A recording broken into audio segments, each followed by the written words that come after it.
craftsman, where the tall timbers grow with a chisel like a warrior spear. Every cut brings the old world near.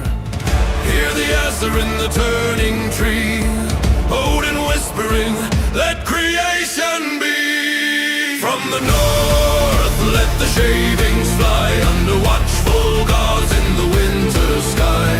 Thor's hammer roars with the spinning ring, Freya's grace in every curve you bring. By fire and frost, let the wood come alive. Benjamin turns the tales of the Viking tribes. Of the Viking tribes. Ash and oak hold the songs of the bold, echoes of the battles that the skalds once told. Tools sing soft in a rhythmic glide as the grain shows the secrets it tries to hide. Loki's laughter in the chips that fall, but your craft stays true through it all. From the north, let the shavings fly under watchful gods in the winter sky. Thor's hammer roars with the spinning ring, Freya's grace in every curve you bring. By fire and frost, let the wood come alive. Benjamin turns the tales of the Viking tribes. Raise your meat to the maker's hand, to the craft and the clan of the northern land. Every bowl is a saga born, carved from dusk and shade till morn.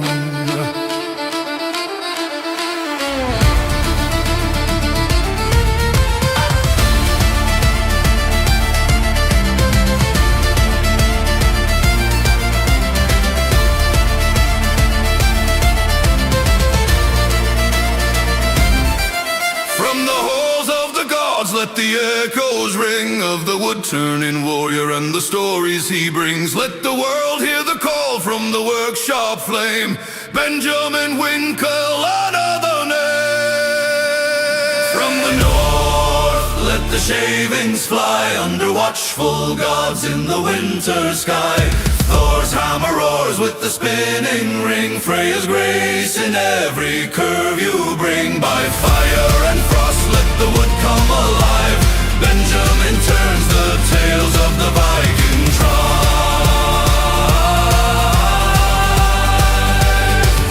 Of the Viking tribe.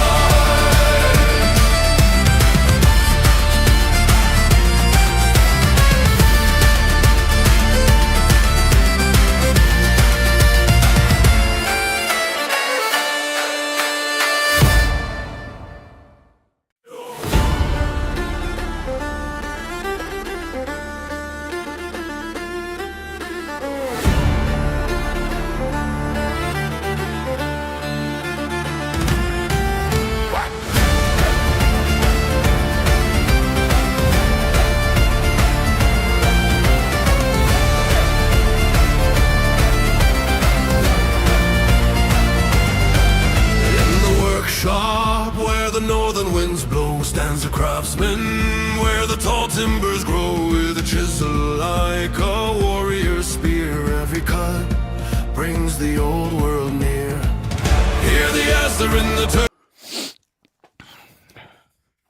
Alright, that's enough of that music. We'll come in. So today we're going to do something great. I'm just going to wait a little bit longer before I get started because not many people are here. But we're going to take a log, this log, right, and I already cut it in half, like you should when you want to rough turn a bowl. Now this is still frozen because it was just outside and it's just cut like a week ago. Hello Axel, welcome in. So I'm going to take you through the process of rough turning a bowl. What you're going to do to dry it, and then we're going to finish turn it. I already cheated it, so I have one here. It's got a great crack in it, and we're going to fix that. So we're just going to rough turn a few bolts, and I think that's going to be great. Because it's been a while since I've done that. Yeah, actually, I don't think you know that. If you do remember, we have a guy coming here often called the Rubber G. And he was a big community member for many of the woodturners from all my community. He died not too many days ago. He was 47, so really young. So all donation that's going to come in today, it's going to be sent to his family. I'm gonna get in touch with 77 Rocket Ryan and let him handle that handover of the money. So all donation that comes in is going to go to him. So, you know, he gets a little bit of something. His family does. So it's always tough to lose someone. So let's try and get this show on the road. What we're going to do and how we're going to tackle it.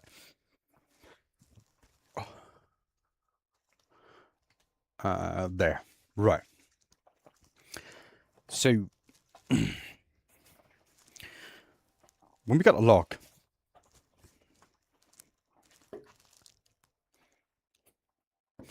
hold on a second. Let me just record this because I think this is going to be a good video anyway.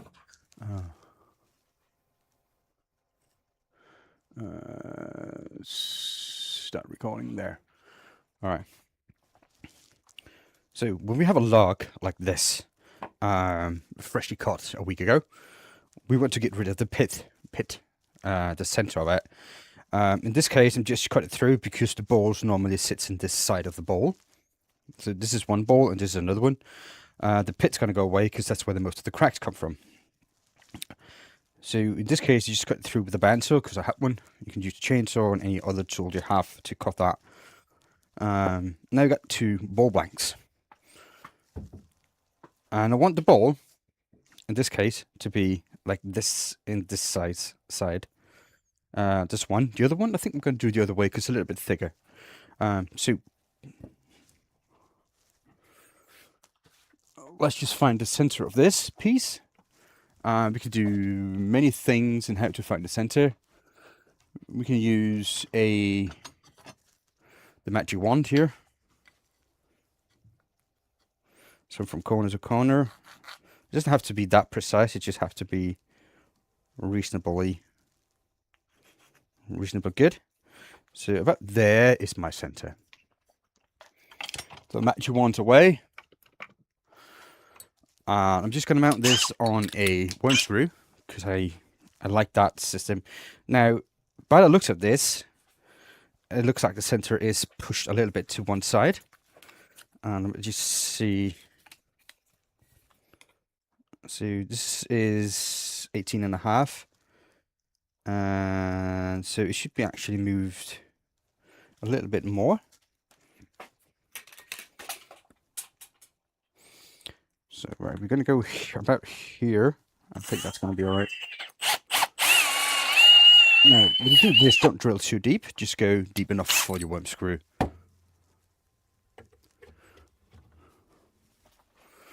All right, let's get this measuring stick away. Hello, Nikolai. Welcome in. So,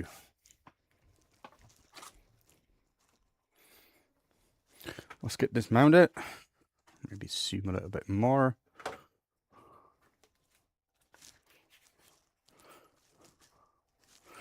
Get this on the worm screw and just thread it on. It's going to be an okay way to hold this. We're going to need the support of the tailstock.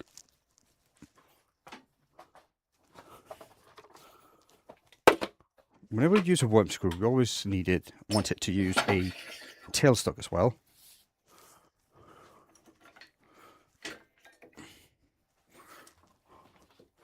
So let's get this. There we go. Tailstock coming in like that. Oh. There. And a really good thing is, do not overextend this part here of your tailstock. So you don't want it to stick out like that or more, because the more it sticks out, the more pressure you put into the tailstock head, because this is a metal rod and this is a normal cast iron, and this is hard, this is not as hard. So if it sticks out quite a bit, it can twist a little bit and it can damage your tailstock head. So you want to use it as close as possible, as much as possible. Something like that, right? Okay, so there you go. Now we're going to get the tool rest in position. Make sure that it can spin. See, it cannot spin like that. And I like to go from the back side a little bit to see if it can move. It cannot. Something like that. Make sure that your lathe is turned down to low speed before you try to start this up. Okay.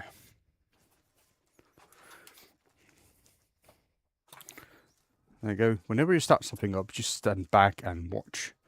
Turn the speed up a little bit. And you start going as fast as you can until the lathe starts to vibrate. Now my lathe is really heavy, so I can go rather quickly. This is about 5,000 RPM, 500, sorry. Not 5,000, that's be crazy. 500 RPMs.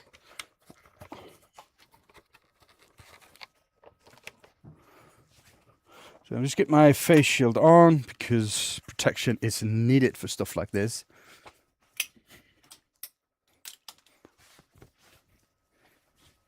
Because stuff will come flying. That's just the nature of it when you rough turn stuff. Right.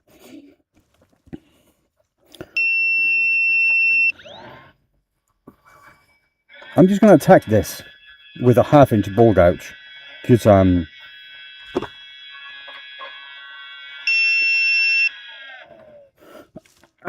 and again my face shield start making a crazy sound and I don't know why.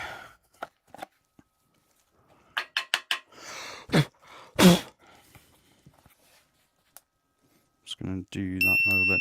Look.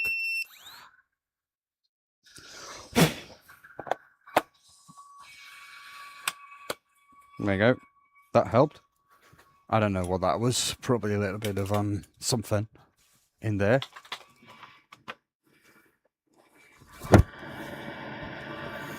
So now we can start attacking this from the back side.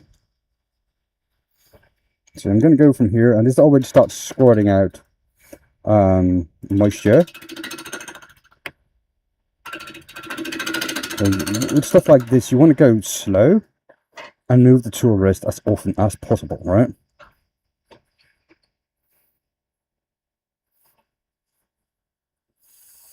So I'm just going to work this here.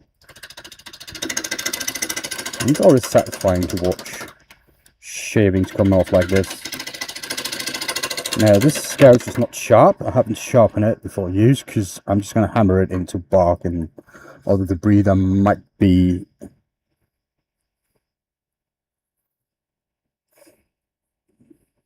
in the bark there. So just might as well just take my time with it.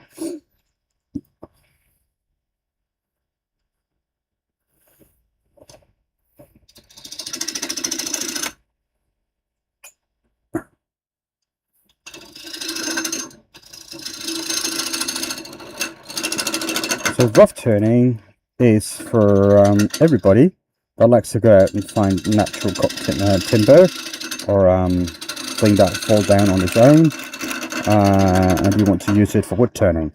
The problem being, wood only dries about 1 inch per year, so about 2.5 centimeters for those that knows how to do measurements. And this is, how thick is this? It's about 4.5 inch, about 4 inches, just about. 8 centimeters, so it's just over 3 inches. So that will take at least 3 years to dry. But when I'm done with this, the ball will not be that thick, so it's going to take maybe half a year to dry, depending on where you store it and how you store it. So another thing is, piece of timber with a lot of mass to it have higher tendency to crack.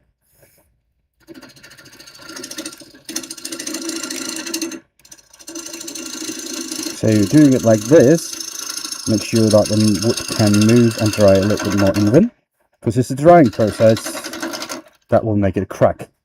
Hello, Matthias. Hello, Shahir. What's that? Sahino. That's super cool. Thank you, man. Or miss, I don't know. But yeah, we're going to take a freshly cut log and turn it into a bowl. And we also want to take care with our cuts and make sure that we know get stable cuts. Again, I mean, it doesn't really matter that much how well the surface is, but it's going to be made nice when it's dry. So we just want to get a rough job done here. Hello, Daryl, sorry. My name game is not really working properly today. I'm going to take off my watch because there's a lot of moisture coming out. Well, my watch is watertight, but you know, there's no reason to. There's no reason to get all that debris into it, and I have to clean it properly and all that. So, even though that is my working watch, my everyday watch.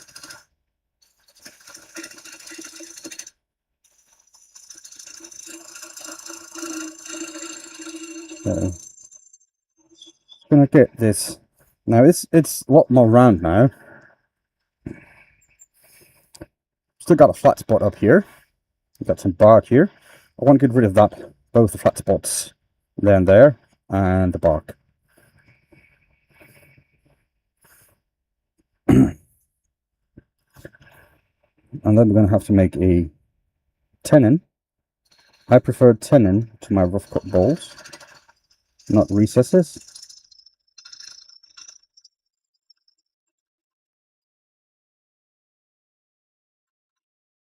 Because tenons are easier to hold on to, even though when it dries it will not be straight anymore. The chucks I have, it works really well, that's why. So, alright, so just finishing up this.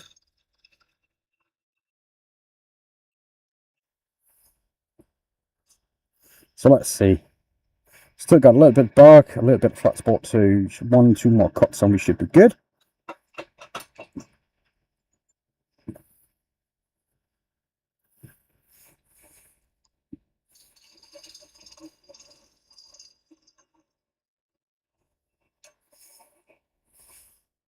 Just go to the other camera. I think that's going to be a little bit better for you guys. Let's see, maybe we go faster.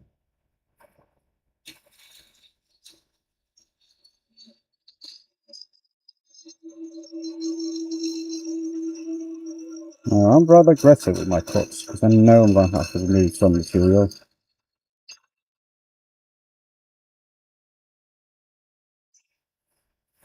I think we're just about there now. And the compressor kicked on. This is alright. Now, still got a little bit of bark. The flat spots are gone, so that's fine. Let's make sure that this tenon here is how I want it. I want it to be a little bit big because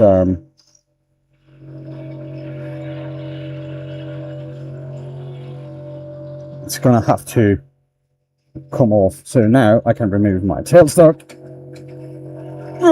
get that away, and I can take that little knob at the end away. That little knob there, I can remove that now, and I can get my chuck on it.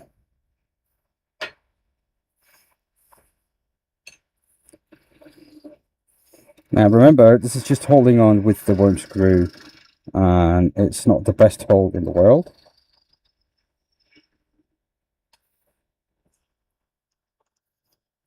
So I'm just going to take it easy and carefully. Right, that's all that calls for. And let's get that off the lathe.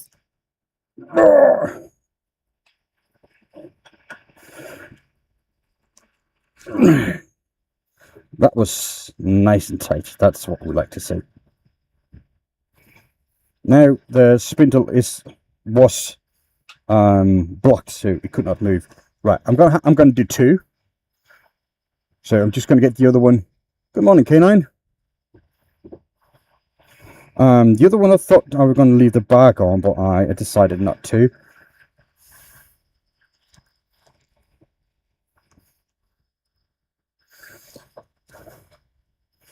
So let's just get this. I'm just gonna eyeball this time because I want that center. That's cool. It's just about there. I think that's gonna be nice.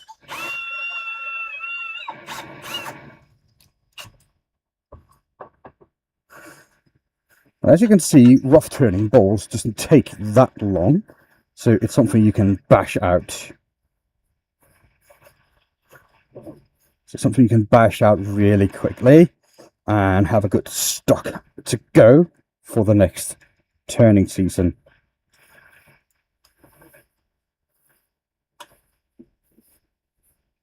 This is all going to be ready probably sometimes late summer or just before Christmas.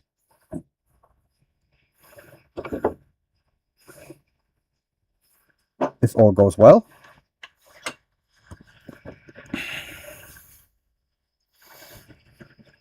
So we're just going to do the exact same thing. Let's see. Make sure that, you know, nothing is hitting there. Make sure the lathe is turned down. Step away and turn the speed up. Turn the speed up until the lathe starts to vibrate, or you're getting too much spray out. You can see the camera is taking a lot of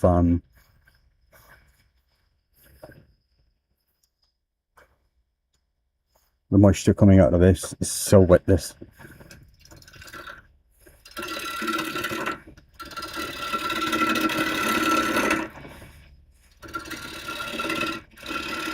Now, a good thing is, you should all know, do not overextend your tool, because you see, when it gets out here, it's getting harder to get a good cut. That's because two things. I'm turning a lot of air right now. There's no contact with the timber, and the tool is overextended, which means it's further out than it's supposed to be over the tool rest, and that means it starts to get unstable.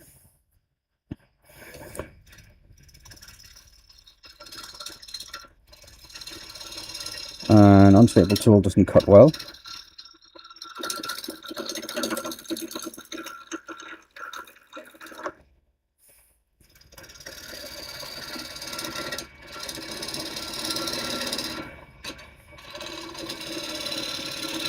So I'm just gonna take a few cuts here. This is oak, by the way. So over at my father's place that I cut down last weekend. I think it was last weekend or something.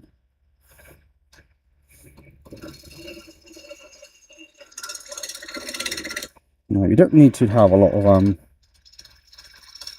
take too much care on your cuts here. You just need to remove some materials.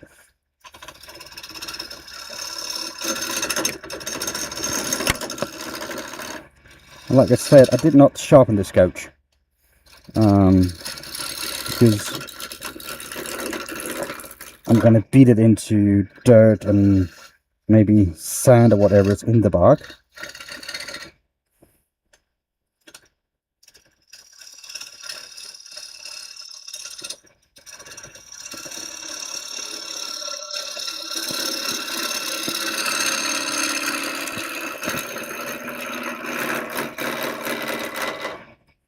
That was a nice cut.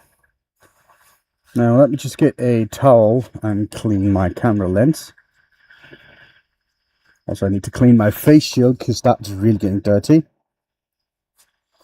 And we can go back to this camera. Okay.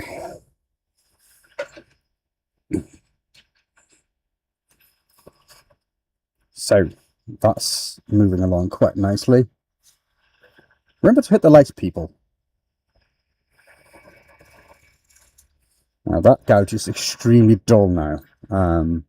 It's just annoying me right now. I'm just going to take a fresh one.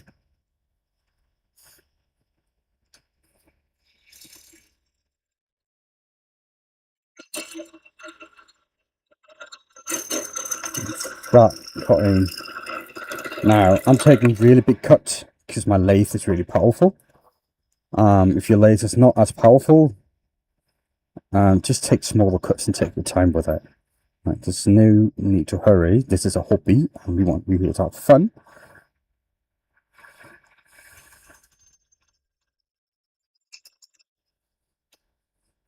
And cutting wood like this is fun. Let's get the speed up a little bit more.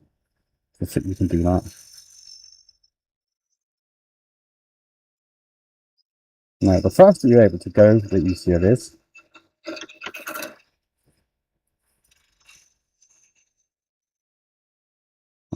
Just gonna go. This is gonna be like a really kind of a tall ball at the end, anyway. Now, if you don't want to stop the lathe every time to see if it is round, you put the tool on. And if it's bounced like this, you can hear it, right? It's not round, so you can go a little bit further.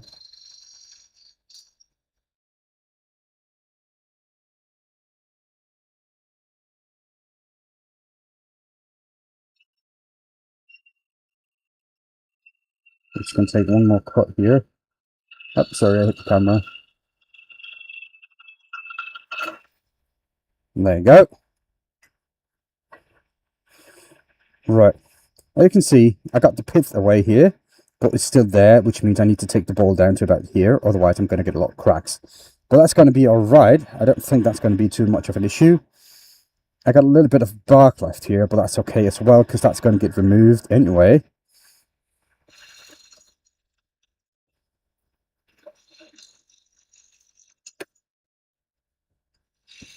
Put a flat bottom on it and get a tenon made. Now, I'm just eyeballing my tenons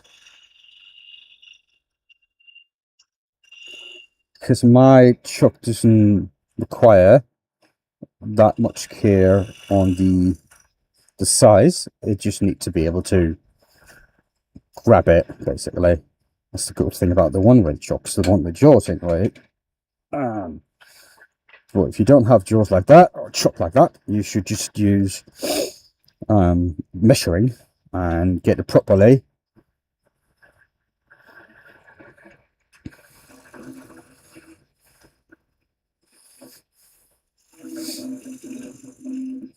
There we go. And that's that. Okay, so that's all good. I'm happy with that. It's going to be okay for what I'm trying to do.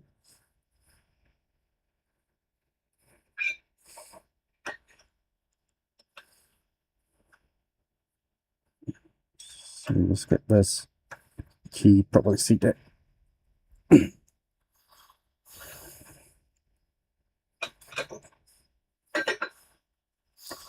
As you can see, this is not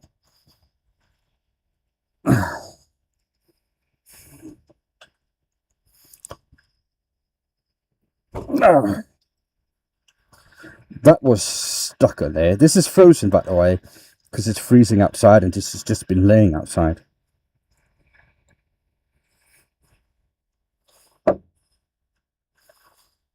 So let's get that. The nut, yeah, the nut's cool. It's probably going to get away, get removed, because that's the pith.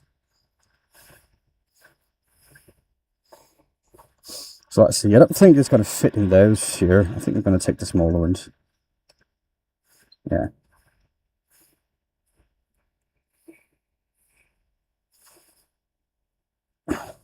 Well, maybe. I mean, no, I don't trust that. I don't trust that one bit. So I'm just going to take the smaller jaws because that's what I plan to do.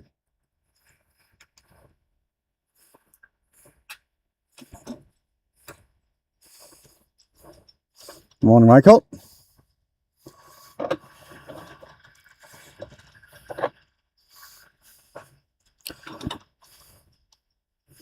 Just get that on there.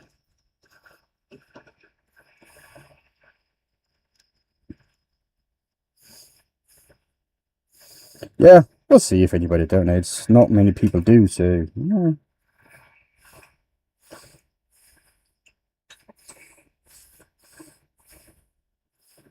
We'll see. Now, I would never recommend anybody to open their jaws this way just to facilitate a piece of timber. But like I said, these jaws are special.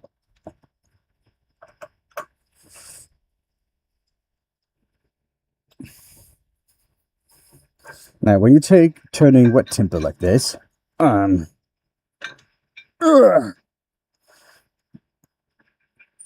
make sure that, you know,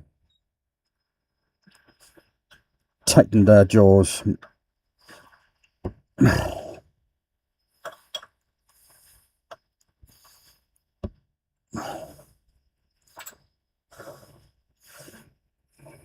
Yeah, I might get in touch with them about that, Michael.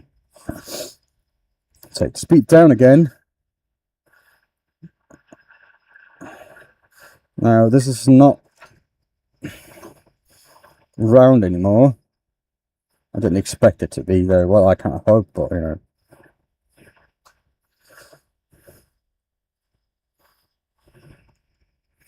Can I win all the battles? So I'm just gonna do one small creamy cut here on the outside.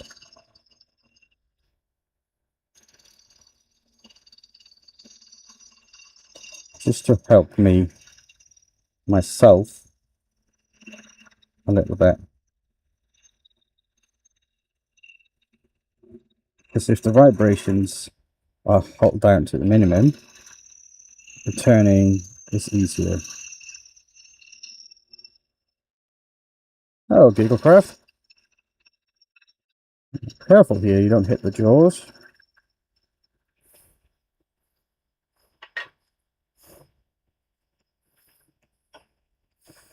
Okay, let's get ready to hollow this out.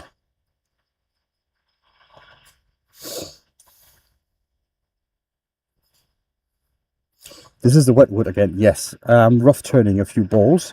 So I got something to turn end of summer, end of the year thing. I'm getting the speed up now. I'm using about 1600 RPMs.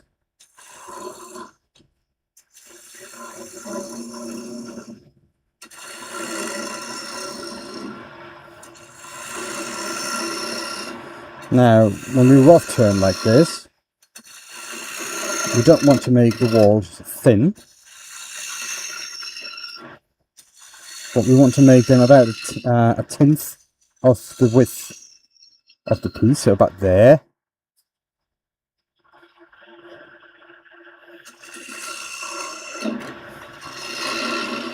Because the wood's going to warp when it dries.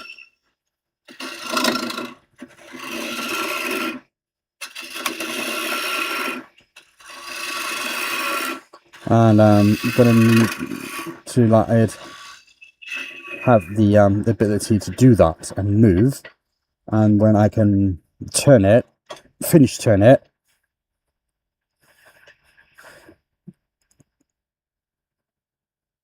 I can remove all the high spots. Right, so you get a nice round ball. I'll show you what I mean once soon as I'm done here.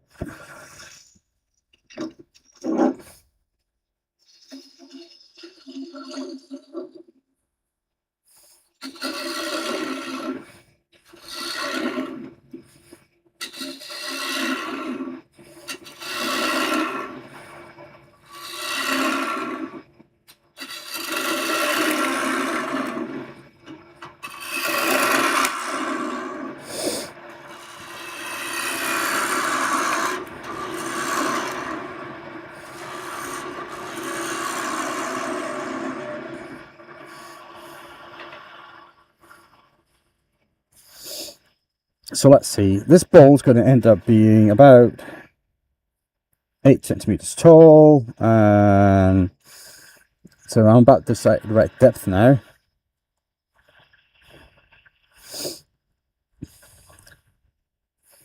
I'm just going to clean up the edge here a little bit, get rid of that pith.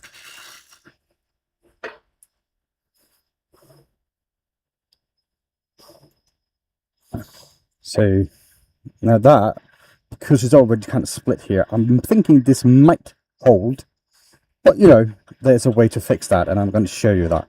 Now, there are two ways to make sure that this will dry nicely. One, you just leave it in a bag with the shavings that I took out from this, and leave it like that. A paper bag, of course. Or you can put some wax on the end grain. The wax on the end grain makes sure that it doesn't evaporate too quickly, because if it evaporates too quickly, it will start to split and crack. So this is the two ways that we can do it. Some people have used wood glue with some success. The problem being, wood glue doesn't move with the wood as well, because it gets hard and it starts cracking. So a wax will do. As a wax emulsion that can be used. I think I have some. Let me just try to find it.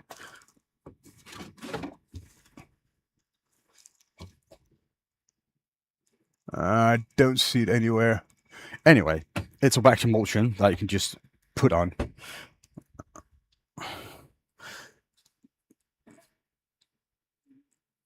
So yeah. But this is how that's done. I'm going to put that into shavings and get the other piece out.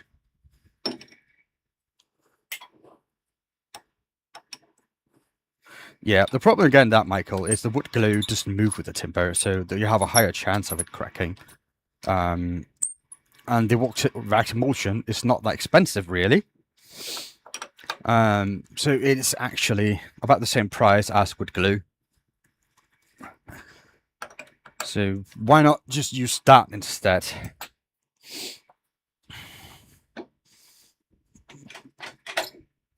And get yourself a better rate of success. Right.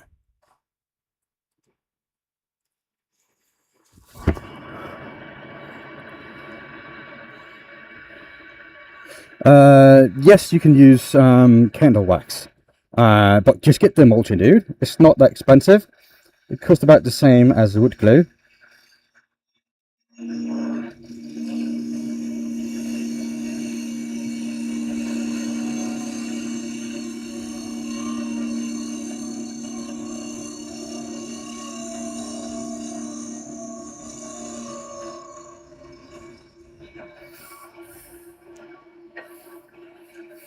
No, actually, the blanks that I buy, right, these blanks that I buy, right, you've seen them all before. They're actually, this is candle wax on them, so that will work as well.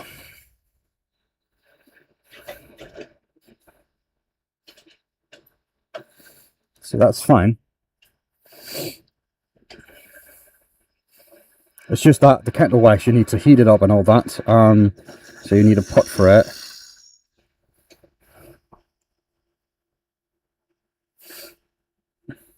But the wax emulsion, you just put that on with a brush or a rag or dip it, or just, you don't need to prepare anything.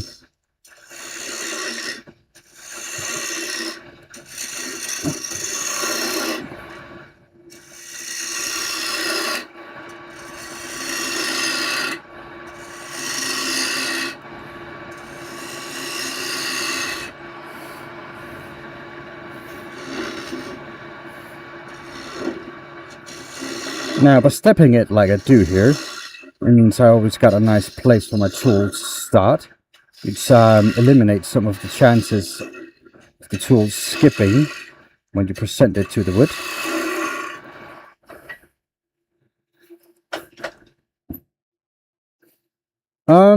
Well, dude, depending on where you are in the world, there are different brands you can get. The one I'm using normally is called Cera Seal, C-E-R-A Seal. Sold in Denmark and a lot of places in Europe. But there are a lot of other products that you can use. It's basically nothing fancy about that.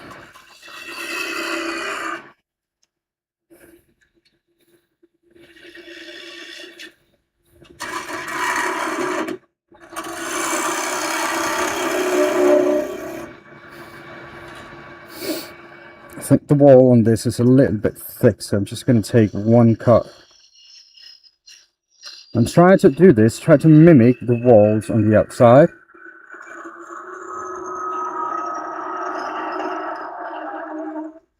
So you get a nice and even surface. There you go. Well, that's 2 bolts cord, rough turned in 40 minutes.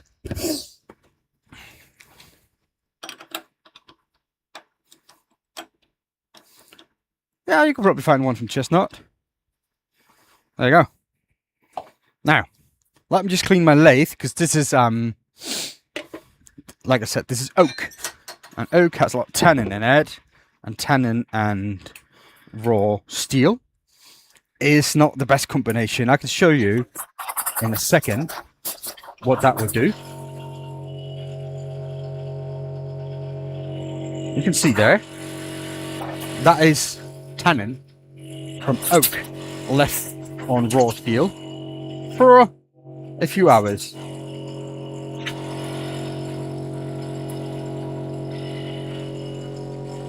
That's all it takes, really.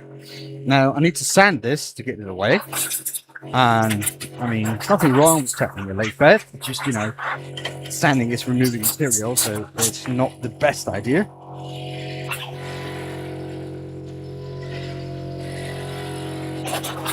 Do it all the time. I normally use a 400 grit really quickly. It's called infield. Thank you, Bill. I have a little bit of practice though, so that helps quite a bit. Now,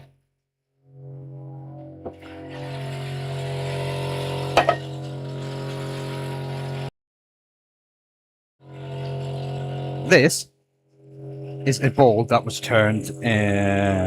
When was this turned? 2000 and what? I think it says 18 on it. So it is really, really properly dry. It is cherry.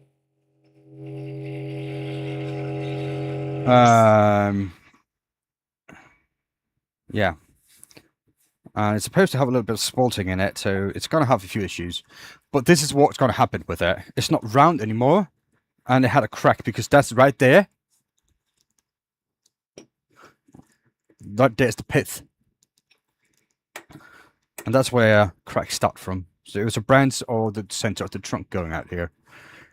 So that's gonna...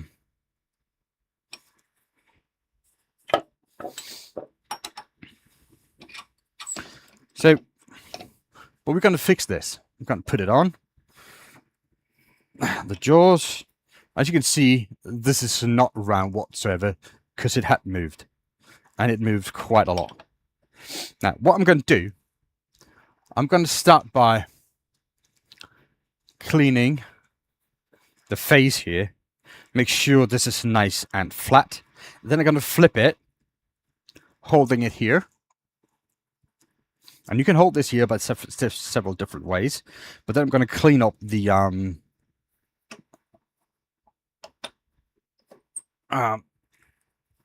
tenon on it, on the back side there. Make sure when you put stuff like this on. Now this is just one of the ways. Because I had a tenon on it, or a recess. Yes, that's one of the ways I can just remount it. There are other ways. Now, I'm going to do something I said that's normally not a good idea. I'm going to overextend my tailstock. Hello, Dennis.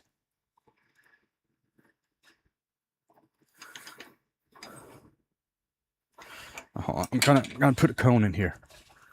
Just because I get a little bit more support, and I'm not sure, because I didn't rough turn this ball. Oops. So I don't know how thick it is at the bottom and everything. and it's probably not that thick. So that big cone there is going to add a lot of support without making any indentations on the wood.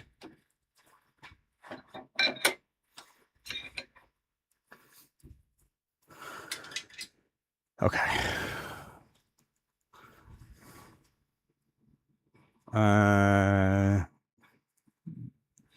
Let's just zoom that in a little bit.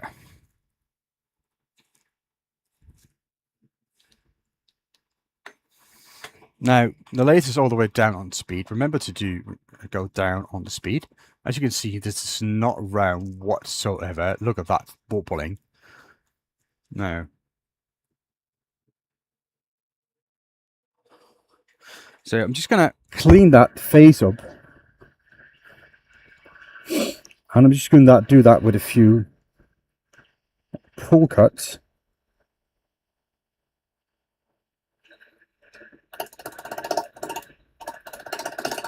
Like this.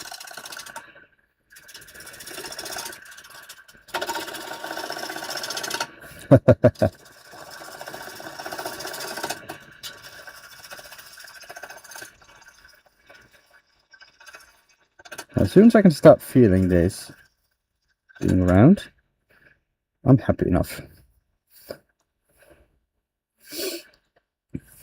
Now I'm going to do something I normally don't do that often. I'm going to use a carbide, because that gives me really nice access to this here.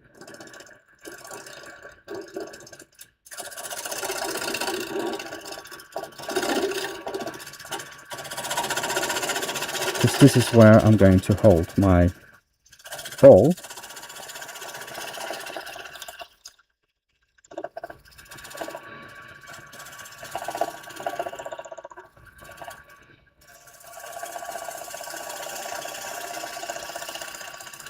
Now I'm trying my best to get a little bit of an angle, because the way I'm going to hold it. But carbides are really good for stuff like this. There you go. That is now prepared and ready for the next step. Now this is dry wood, so I'm going to have to turn back on my dust extractor.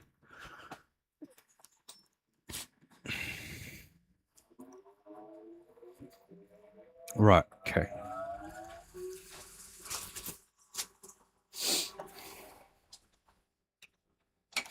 So get rid of this. Hello.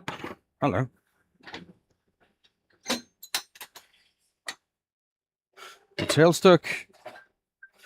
And I can take it off the jaws, because the jaws is not going to be used at this particular moment. Cold jaws, exactly. Because that's one of the things I can use, is cold jaws, and they work really well for stuff like this. If you don't have cold jaws, you maybe have a big disc like this. You can put the disc on, and you can jam it with the tailstock on this, like this, and you can clean up this recess. So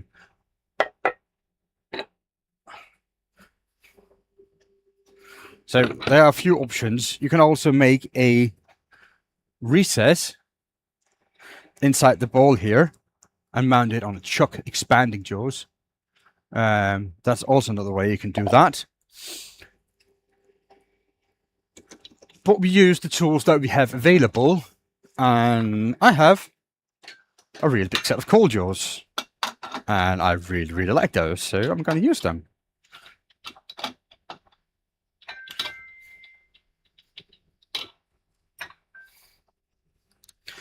But yeah, cold jaws are also really nice to clean up bottom of a bowl and stuff like that. But the method I just showed, where you can jam it,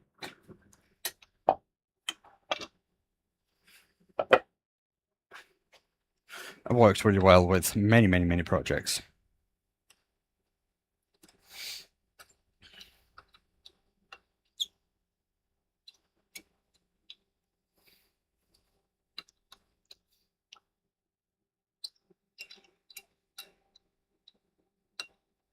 So I'm just gonna move one set, then I'm going to measure it.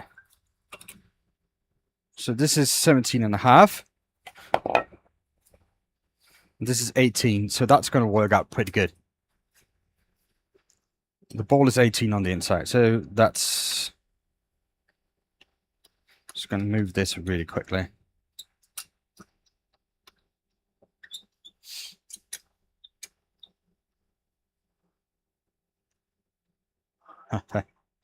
Oh, it's a good thing you don't see the rest of my workshop right now. I cleaned the part that the camera shows. The rest of it, no. I have a big pile of shaving laying on the floor, so we can just go down easily and just scoop it into paper bags and burn it up in the wood burning upstairs.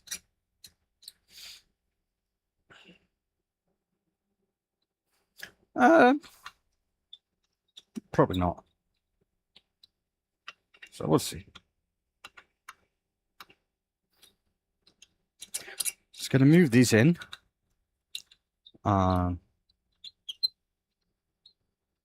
This is also a really nice piece, this cherry, because there's a crack in it, and it's going to help me show you a really nice technique of taking care of some of the cracks. You know, because cracks is something that we're going to have if we're going to work with timber like this. It's going to happen. There are two ways we can deal with it. We can burn the piece, but we already put in a lot of work. So we don't want to do that, really, do we? So we just might as well find a way to fix it. Now that's all right. That's not too bad. Let me just get the space for this. Gonna put it there. Right. Remember, most cold jaws are rated to a certain speed. This one is rated to 1000 RPMs. So make sure that you don't go too fast with it. But again, you don't really want to go fast anyways with the cold jaws.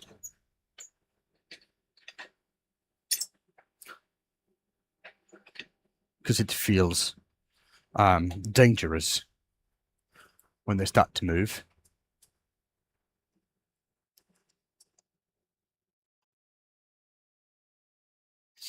Okay. Just going to clean up the bottom here.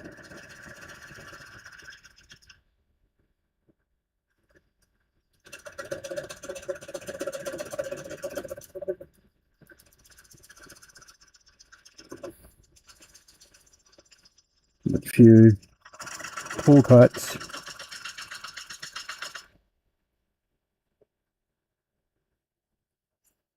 Oh, that fucking camera.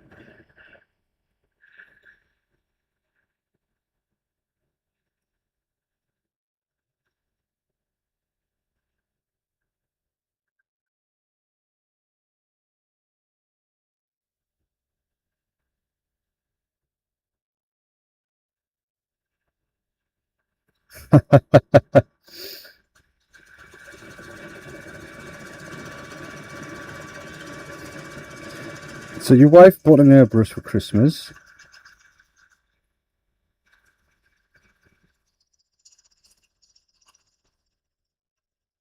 Did you brought your wife an airbrush for Christmas?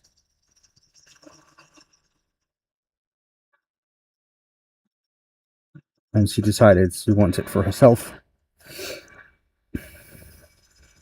That's always fun.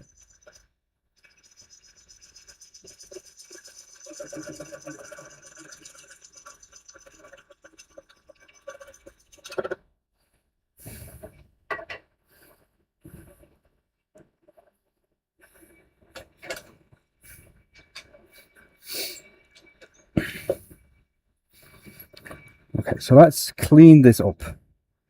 And again, I'm just going to use the carbide again. I think we can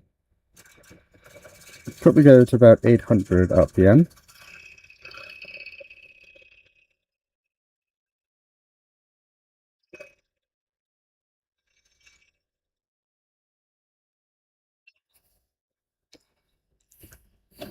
The plan was to share it with her. Yeah.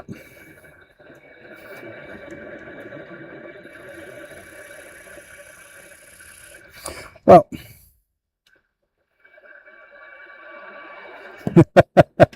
well, I got my wife a bracelet for Christmas. This definitely didn't want to share that with her. But she was really happy about it, and she's going to use it. She uses it almost every day now.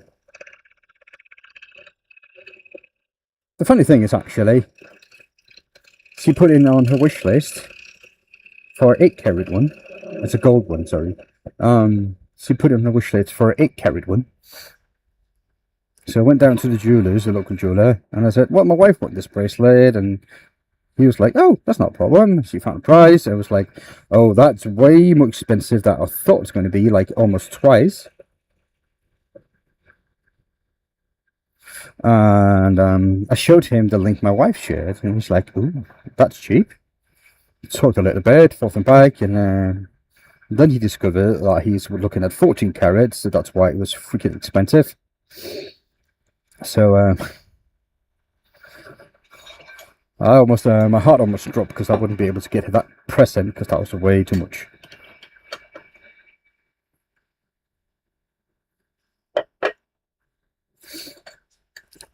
But yeah, that's a fun story.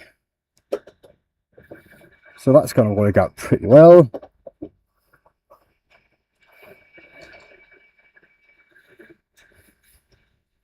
Let's get this off.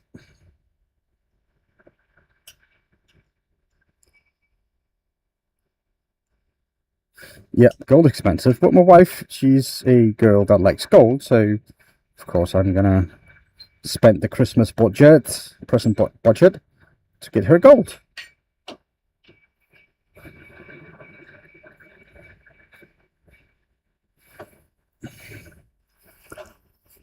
I mean, it would be better just getting her a gold bar if that's going to be what this is really all about, but you know, she likes jewellery, and I don't mind.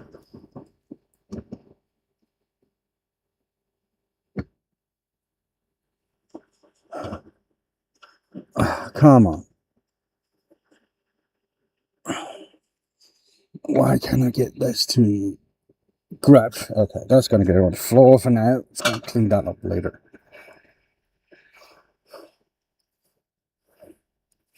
And accept stones. Yeah.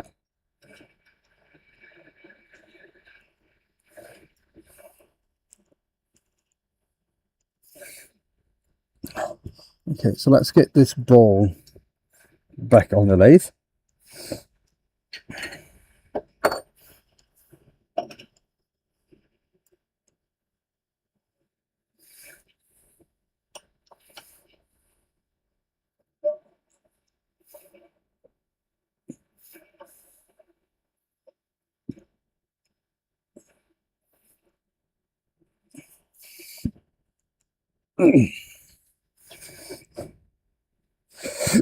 Okay, now we can start working on the shape. I'm going to start by cleaning up the upside a little bit.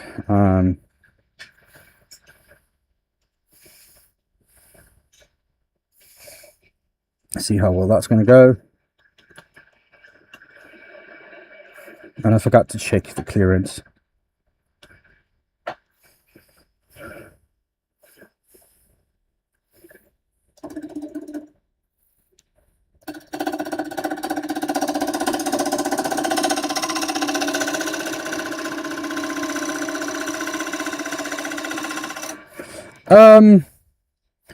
Look, Dennis, let's have a little talk about this, because that is a really good question.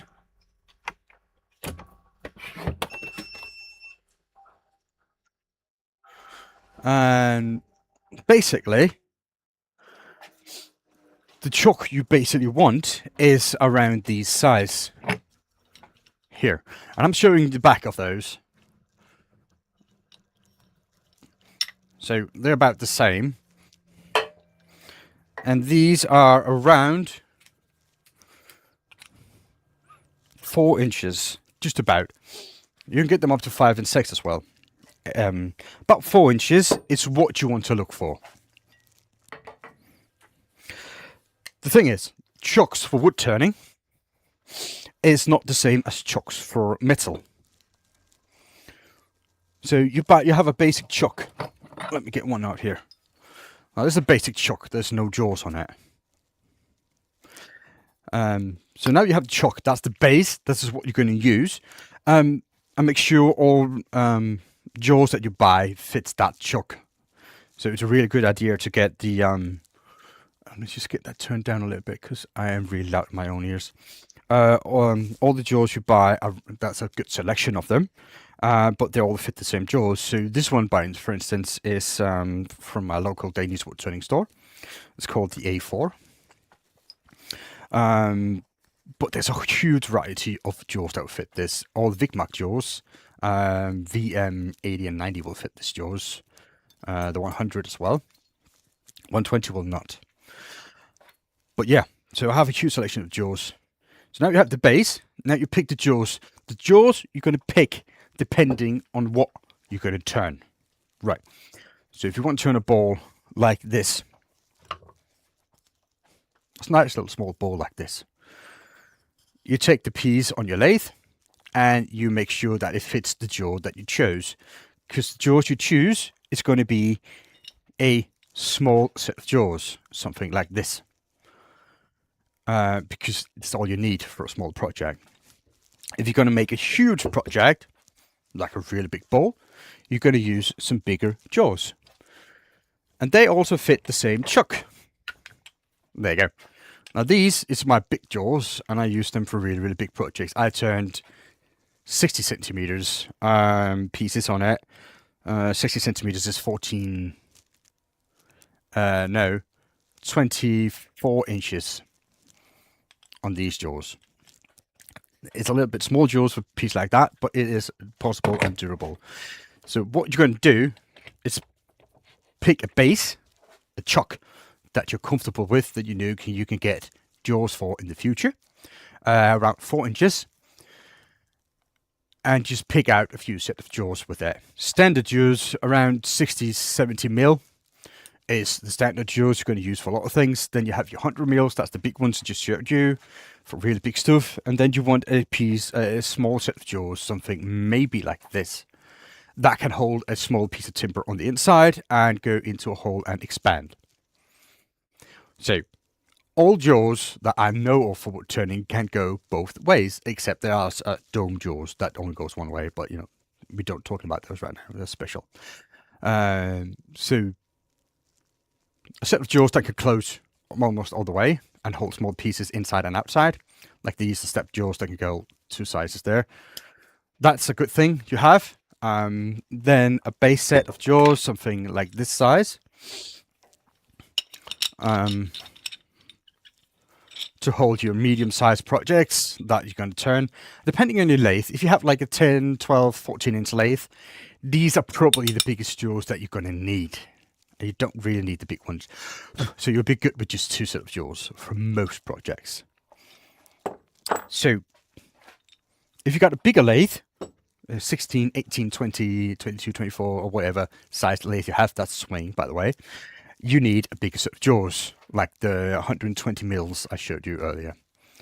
But yeah, 2 sets of jaws is what you need for most of it. Now, cold jaws like this are a luxury. You don't really need them, but they are awesome. Right. Gives you the ability to hold pieces in many different ways, turn the bottom away easily and nicely and rather safe, but there are ways around it. I have been wood turning for 5 years before I got this, so just keep that in mind, and I'm turning for just over 10 now. So what I did, I don't think I have it anymore. Well, I have it actually. I do still have that plate. Let me show you. Because I used to have a 16-inch lathe. Used to have a 16-inch lathe. Now this is a 16-inch piece of plywood with a faceplate on it. So just put it on there, double layered the plywood, and turned it round and flat. This way, I can put that on the lathe. I can put my ball against it like this and have a tailstock there to support it. That way I can turn most of the way and still just have a small knob here I can remove with a hand chisel or skew or whatever I have. So cold jaws are luxury, you don't need it. This is actually really helpful. But luxury, it's nice to have the cold jaws. So yeah, I hope that answered the questions about the jaws, because 4-inch jaws, 1 or 2 set of 4-inch base chuck with 1 or 2, maybe 3 set of jaws is basically what you need for most of your jobs.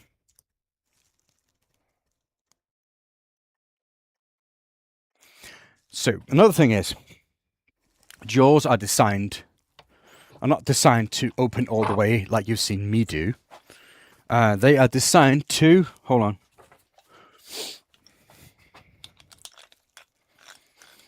See, right here, just about here, hold on, there. You can see the jaws are open just a little bit. Now, there you can see the jaws are forming a perfect circle. This is where the jaws are designed to be used. So when you clamp on a piece, you want to have that small opening between the jaws. Or when you expand into a piece of wood, this is how much opening you want the jaws when it's tight all the way. This is where they're designed to use. That's why you take the timber and make sure it fits the jaws you chose for the job.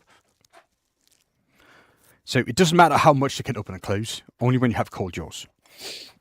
Now, if you were to go out and spend the money and get a one-way chuck. Now this is a one-way chuck with the premium profiled jaws on it. Those premium profile jaws, as soon as you clamp on a piece of timber, these jaws doesn't care. Because of that profile, you can probably not see. Hold on, camera, come on. It's difficult to see. But they are like,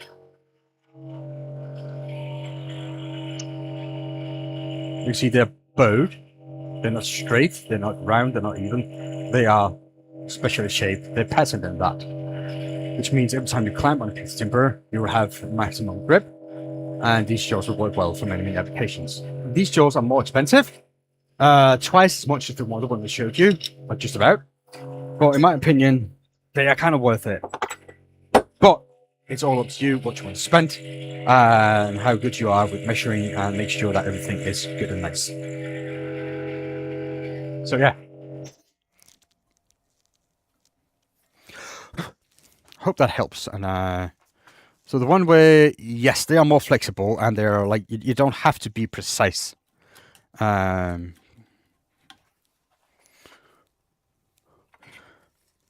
yeah, I would recommend those, but they're expensive. It's about double the price. So there you go.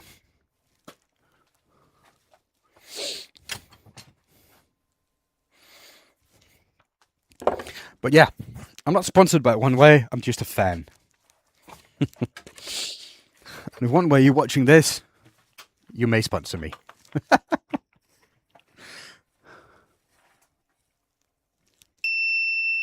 Okay, so let's get back to turning this. A little side tour, which is always nice when I have a chance to explain something.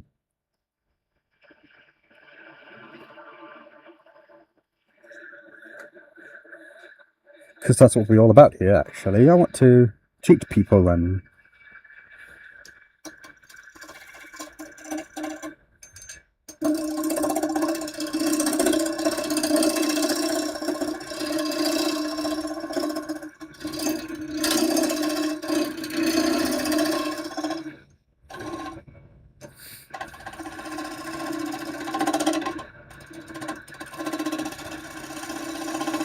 so you're just going to keep on going until this is round out. But yeah, Dennis, in my channel there's a link to my Discord. So if you ever have questions, want to know my honest opinion about something or other people's opinions, there are a lot of wood turners in there that you know, they hang out and they talk regularly. there's a big pile of knowledge there, and people like to help each other. That's what's really cool about that place. So people help each other out, and there are no stupid questions, and you will get an honest answer. And I'm in there as well, so if you want my opinion on something, you can just directly send me a message in there, and I will reply. And please do not think that you're imposing or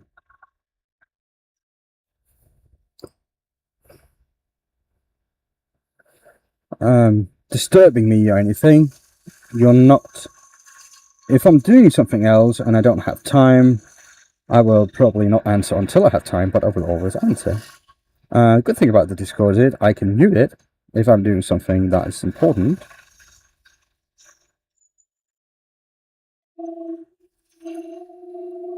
But I made that especially so everybody that is into wood turning have a way of asking questions, and any questions are welcome. Just ask Michael, because that kid, no, he's not a kid, that young man, he's not young, that man has a lot of questions, and I like it. It brings life to everything. And so yeah, feel free to ask any questions. And I'm not the only one in there answering. There are a lot of other people there. So there you go. It's free. So that's cool. So let me just round this inside out a little bit and see where that's going. It's going.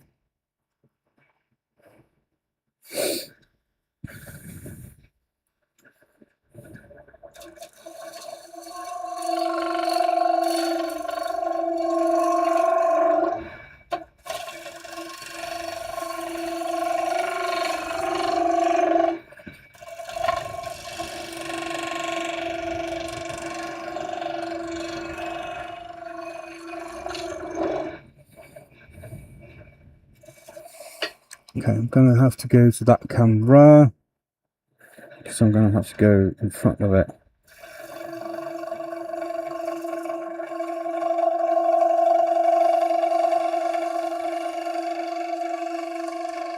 Now,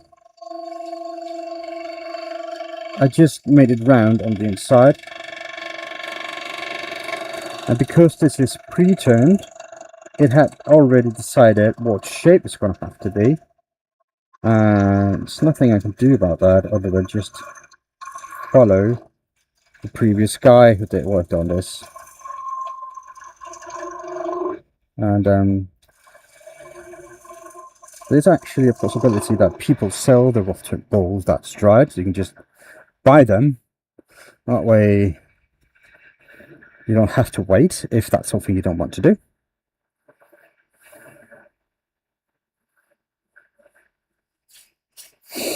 So let me just get my bottom gouge, because that's what this is going to call for.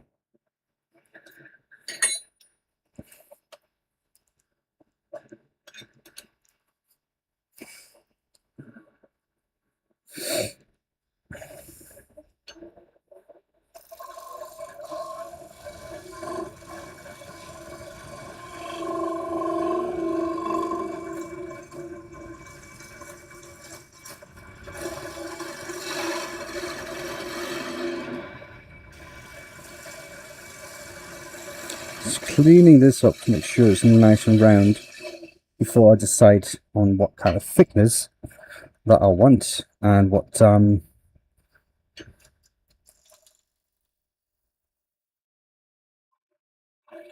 and finishing this shape.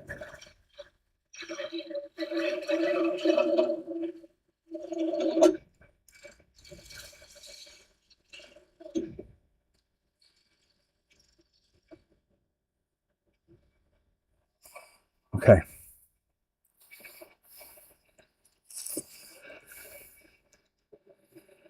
So let's see. Now we got this big crack up here. How are we going to fix that? Well, there are a few ways to fix it.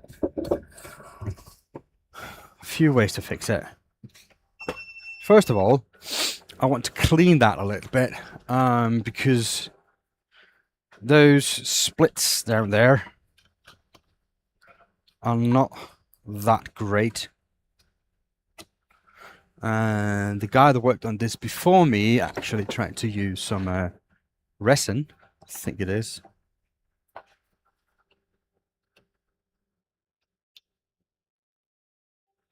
to stabilize it. It didn't turn out that well, and I was able to just knock it out really easy.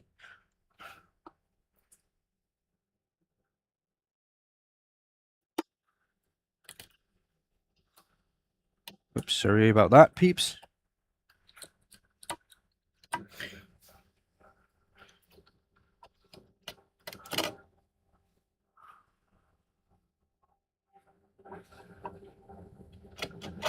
So I'm just going to clean up the edge here,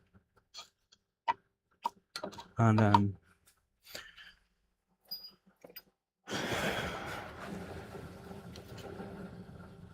get rid of all the debris.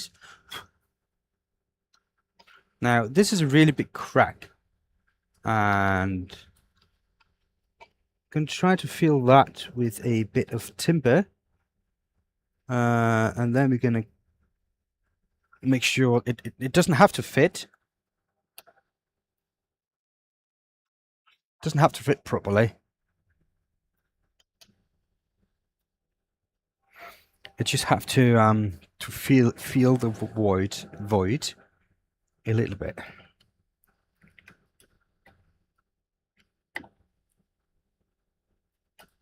Because then we're going to use something else to make sure that it looks good. Let me just get the blade, because I don't think I can get in there any other way.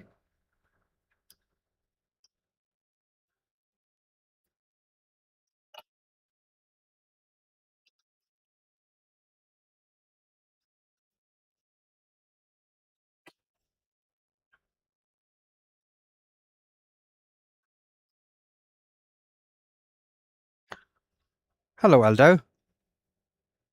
Welcome in. Now this is always the fiddly part.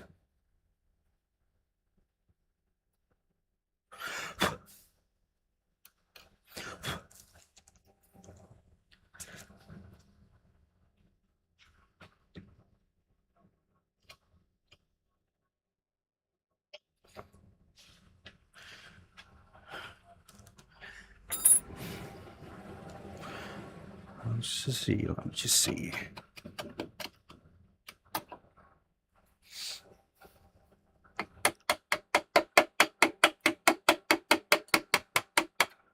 Now, I don't want it to be nice and straight. I want it to have a little bit of a jagged edge.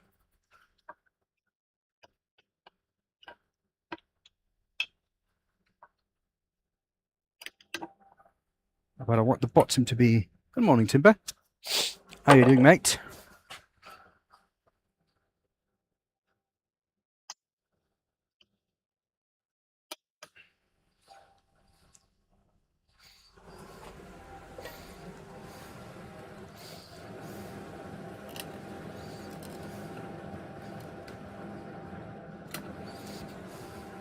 I am good.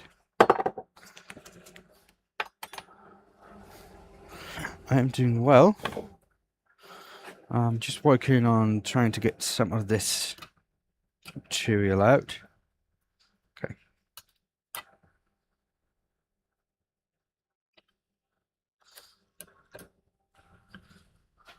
Love the crack, yeah. Everybody loves a crack in the bowl.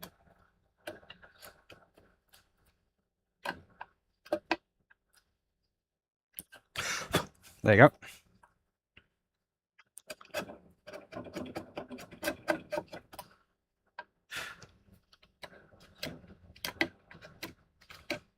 There we go.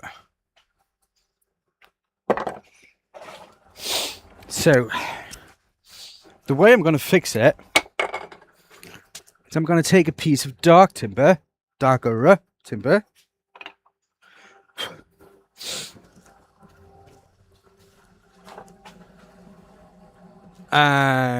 going to cut it and put it in there.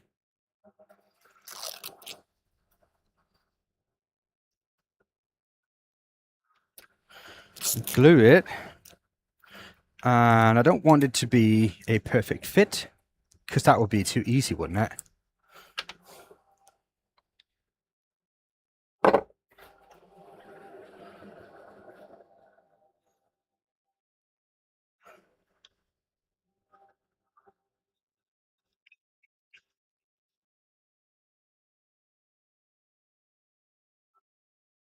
Okay.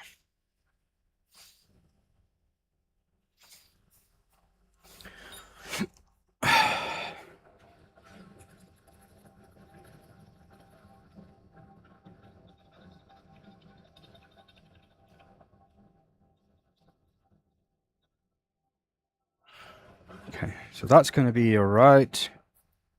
Let me get that off. And onto the piece of timber that I'm going to use. This is oak. It's a piece of I don't know what it is. Smoked oak, I think it is. Industrial smoked oak. And I'm just going to put it there and cut it really quickly on the back. So hold on a second. I will be right back.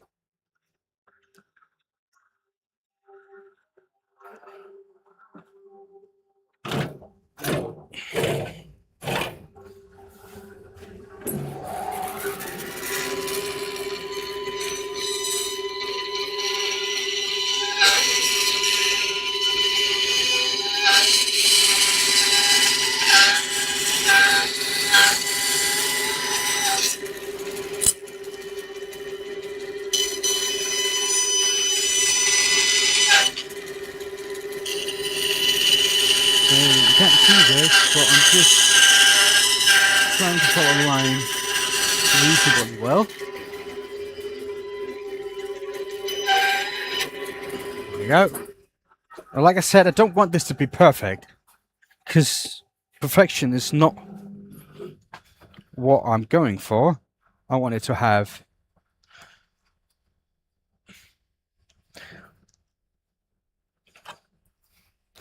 I need to have something to work with for the rest of that fill.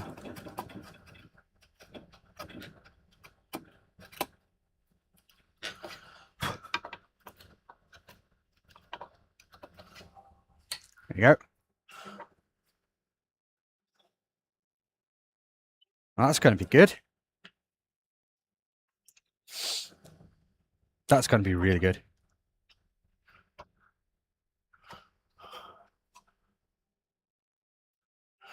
Okay.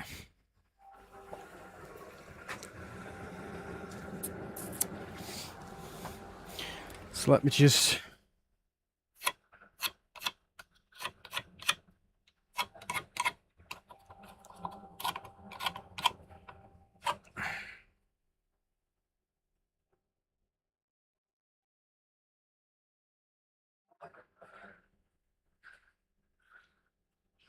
that's going to be good.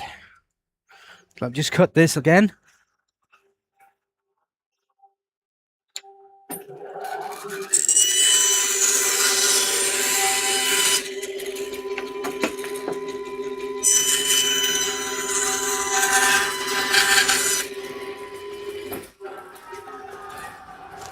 Get some of the bulk of the material away. Okay. Well, that's going to be good. That's what I wanted. Okay.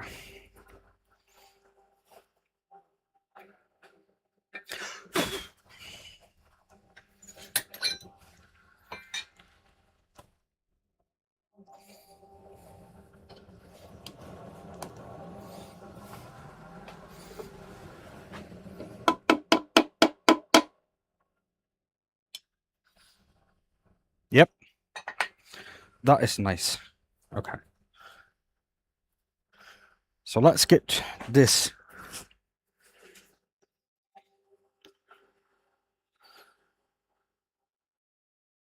sorted. So that one. Now I'm almost there with the thickness of how I want this ball. Should I go thinner?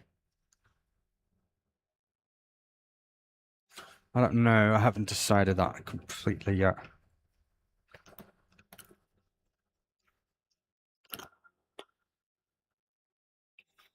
So what I'm going to use is going to be brass powder as a filling agent.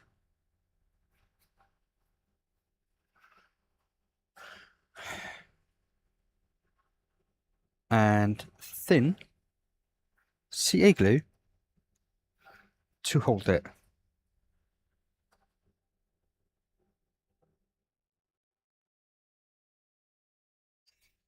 Now, probably going to need something a little bit thinner than this. Low.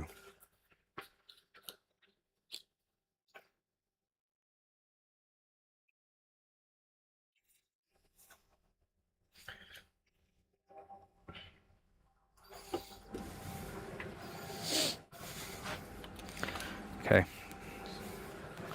And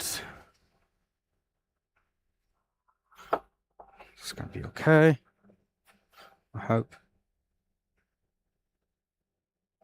Now, I'm tilling this a little bit on the side so I don't lose too much powder.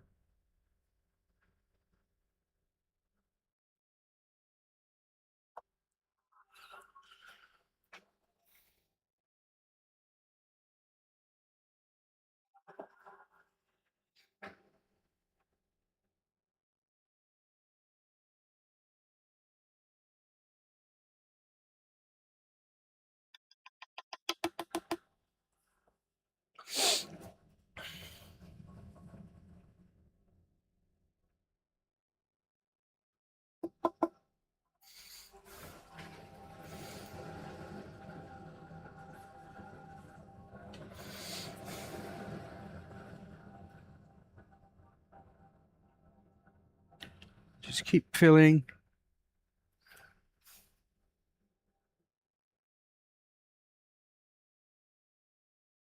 And hopefully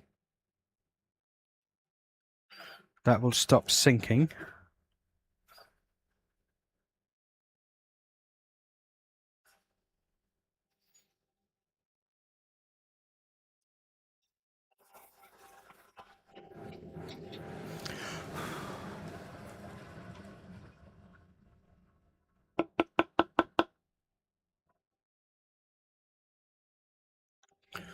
There we go.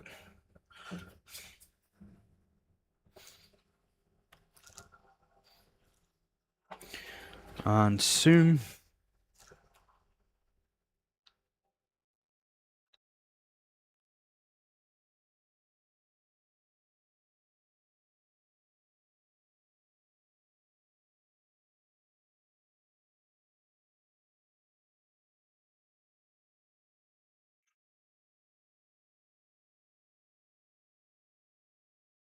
There we go.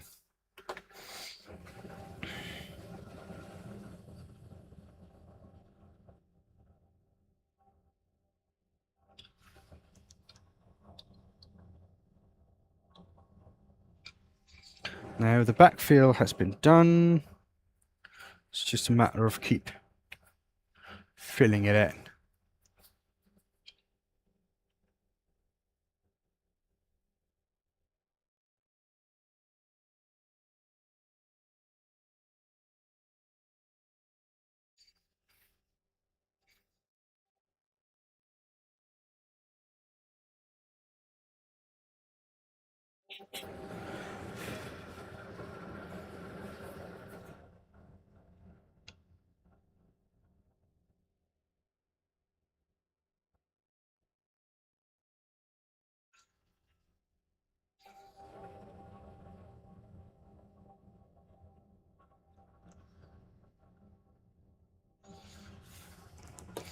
Okay. This is just one way of filling a crack. Now this was really, really big, so I opted for a wedge.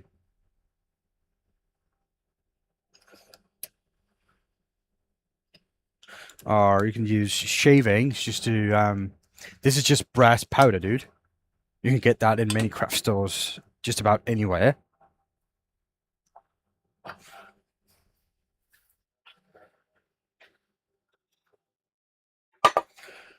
So it's like a standard thing that can get many places.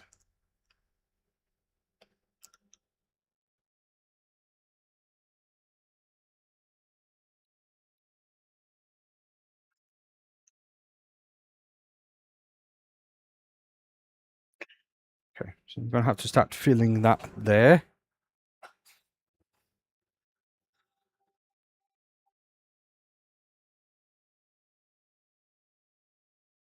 Drip it with the CA, bit of activator to stop it running. And the same about the inside here.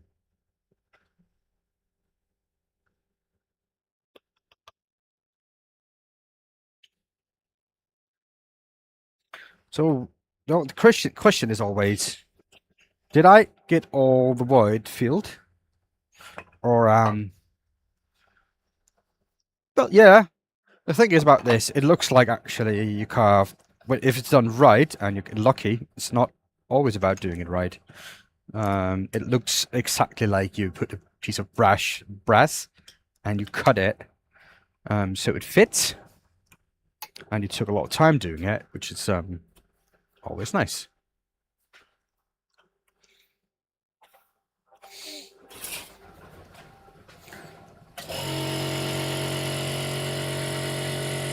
Now I'm going to cut off the main part of this excess just with a saw, and I should probably use a veneer saw, dovetail saw, whatever they're called.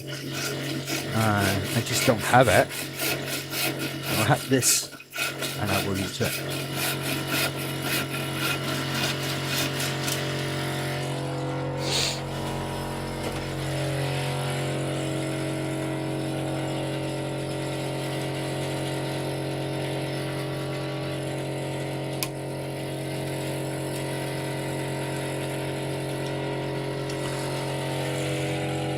Now, CA glue dries really quickly, but when you're doing a thick layer like this, you always get surprised of it's never cured properly when you get into it.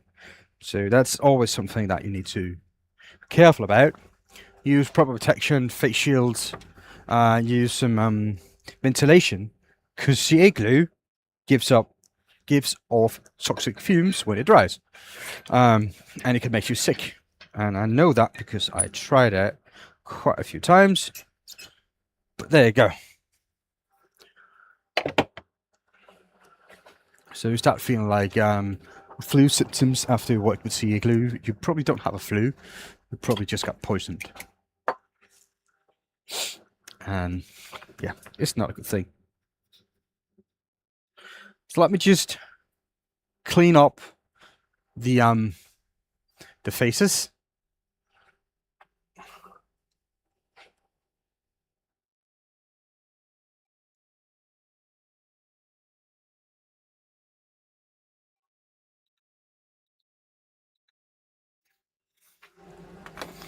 Let's see how well that's going to go.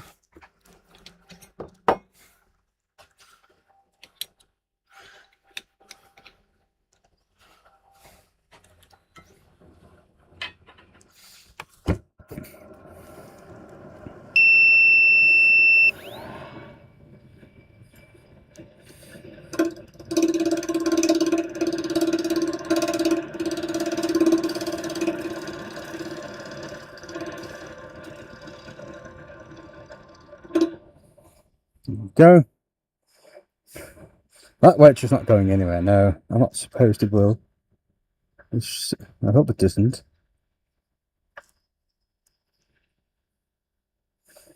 I hope it doesn't.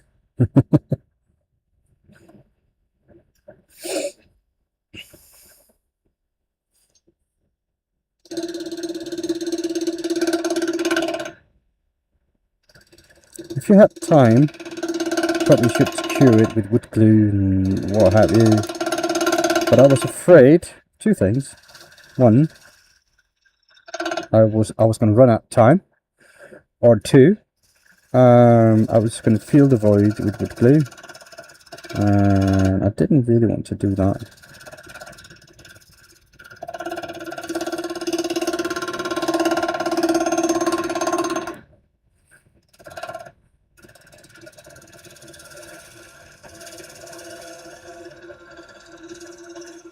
Now brass is soft, so you can cut that with standard tools.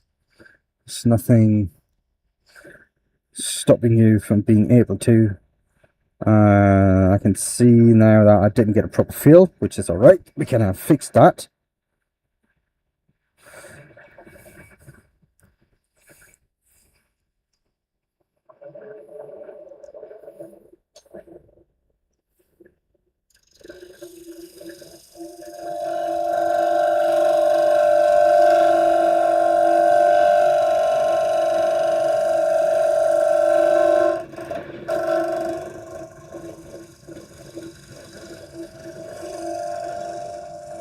So I'm just going to skim out the outside of the bowl.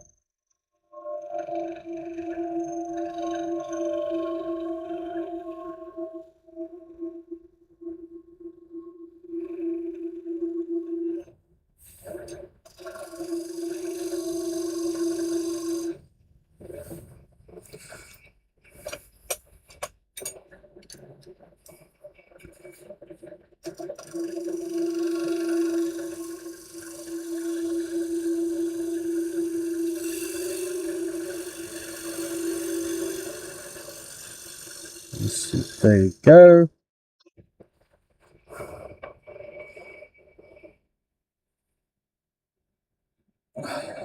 A sponge.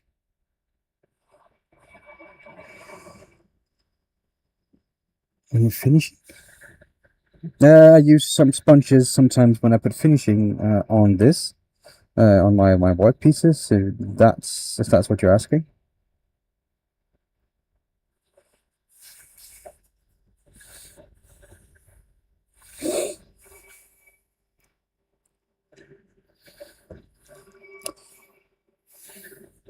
Now I'm going to have to be a little bit more delicate with my application of the glue.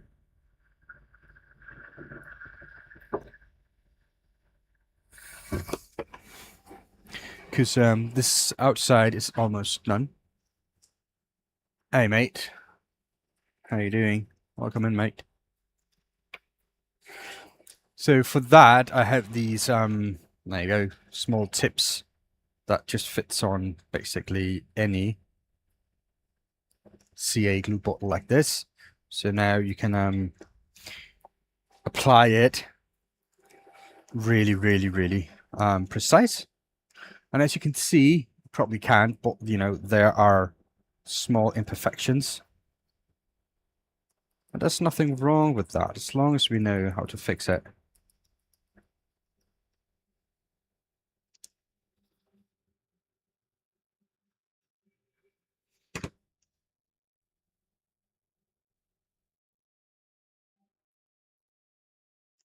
So I'm just gonna carefully work the brass powder into the small voids that wasn't filled.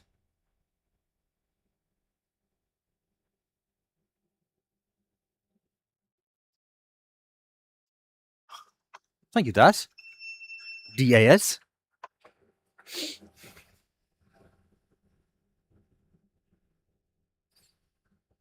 I don't know, how do you want me to pronounce that name?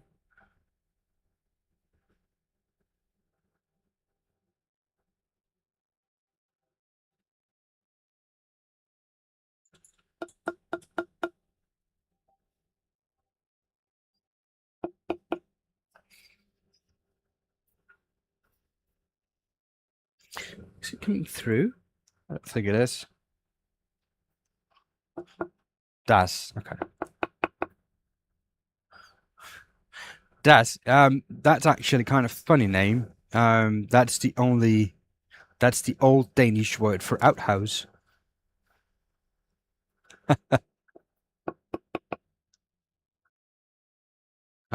So the toilet outside used to call das.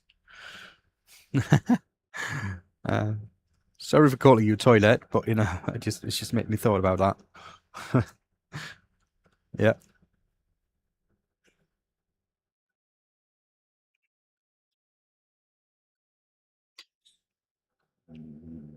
Ba-da-ba-do. No.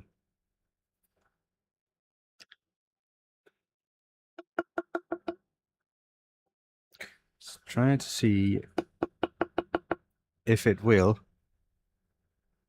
feel up at one point.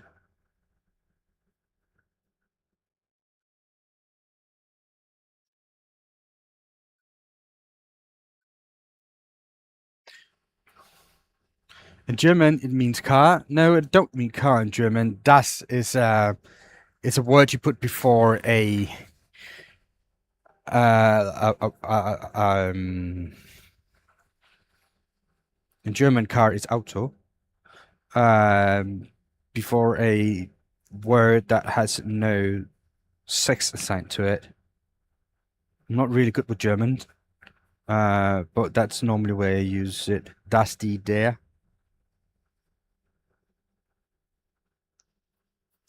Das Auto, ja, genau.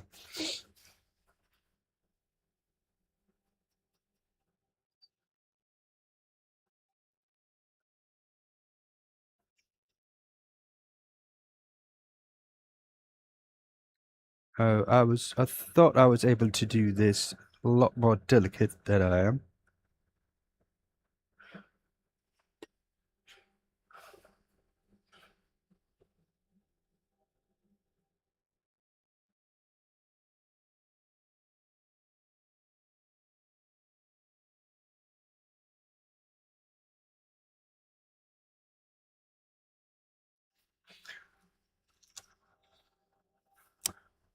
Hello, Knaup.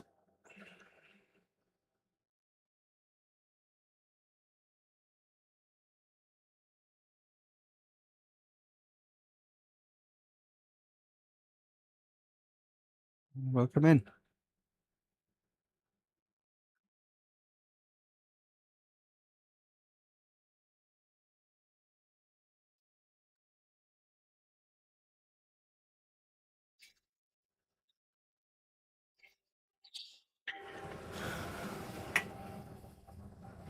This is a hard job. Well, the feeling part is actually not the hard part. Um, Wood turning is, yeah, it takes a little bit of practice, but most people would be able to do it.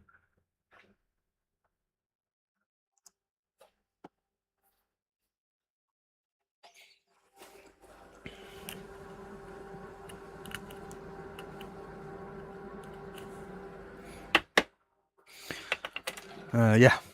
So practice and a little bit of patience, which is weird because I'm not really a patient guy. That's not what I would call myself in any situation. I need stuff done, and I need it done now. Not yesterday. Now. But yeah. But for some reason, this wood turning thing make my brain go, ooh, this is fun.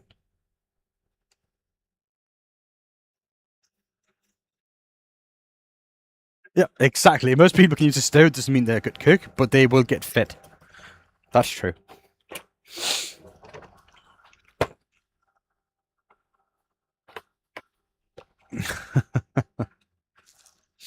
Yeah. But yeah, wood turning is it's a fun skill to have. It's really satisfying. It might just be burnt, yeah. But wood turning is fun, and I really, really enjoyed doing it. Done it for just over 10 years now.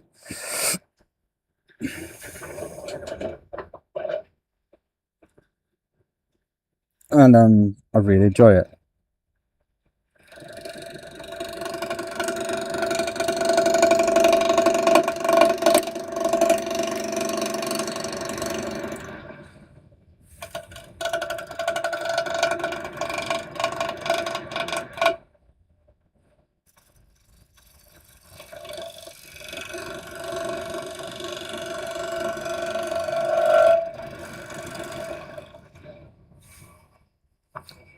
So let's see.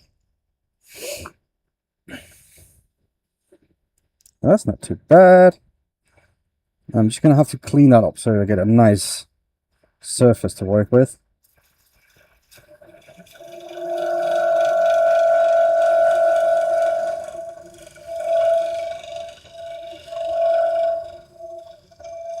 So, sorry for not talking too much right now. I am a little bit focused.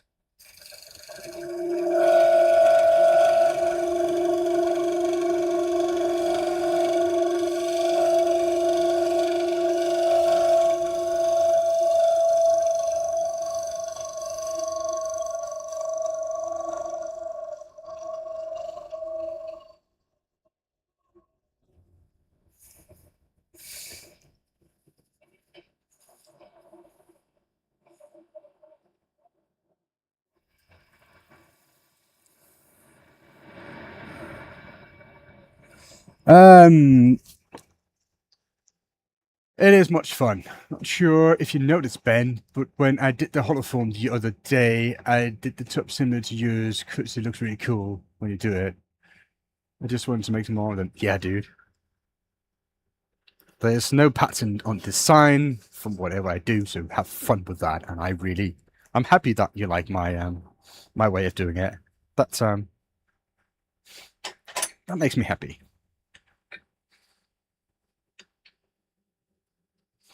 So yeah. Yeah, I did see that. You know, the top was it looks something like I have done, and that's fine. It's cool. It's great that I'm able to inspire some people. That's really awesome.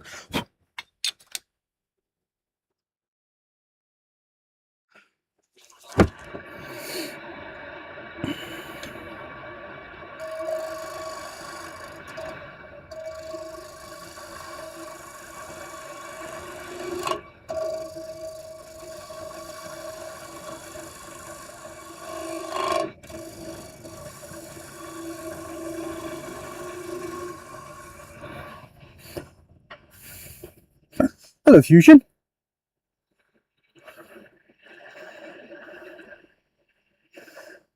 You have to be really good to go pro, but almost anything you do as amateur, may a gift that appreciates somewhere, as long as you know where the limit stands for fun. It's fun for everyone. Yes, yes, exactly. There are only a few people in the world that I know of that's able to make a living from wood turning, so it's really, really slim. I want to be one of them, but the chance of that happening is the chance of me going viral. So, non-existent.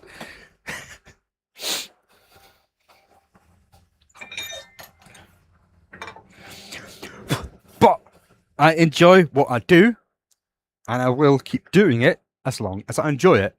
So that's all there is to that.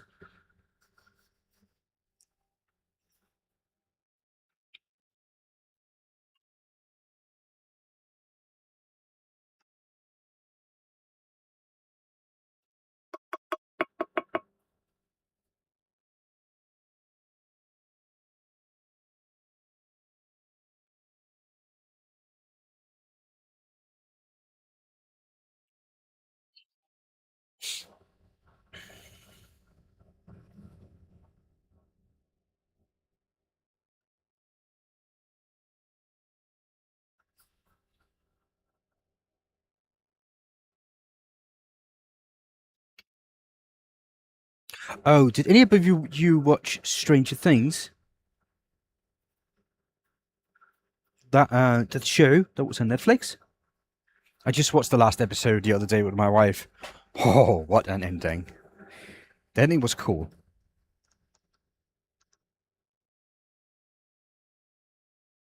I'm not going to spoil it, but if you want a good show to watch, I would recommend Stranger Things.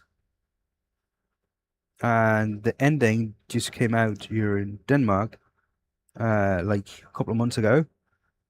So I think it should be available just about everywhere in the world, and I would recommend watching that. That is it's well worth the 5 seasons that it lasts. cool thing is, actually, the last episode, me and wife, we decided the second to last episode together. We watched it in the bed at night before we go to bed, watch an episode or something. Just, and we watched the second to last episode. It was like, oh, let's watch the last one. We put it on. And it was like 2 hours, just over 2 hours since I looked up my wife said, nah, we're gonna take that in steps and watch it in 2 evenings. So we did that. So the next 2 evenings we watched it. It was a good show. I would recommend it.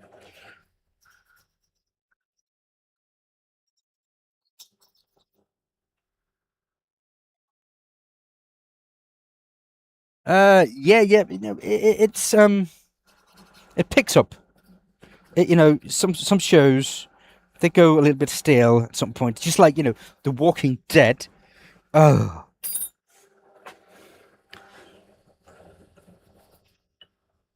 it was a long watch, some of it, but I got through it.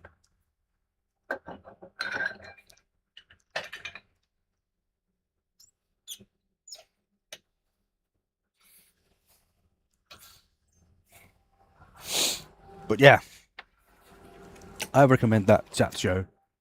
And we just started watching Boots. Now we just watched the first episode, and my wife is hooked.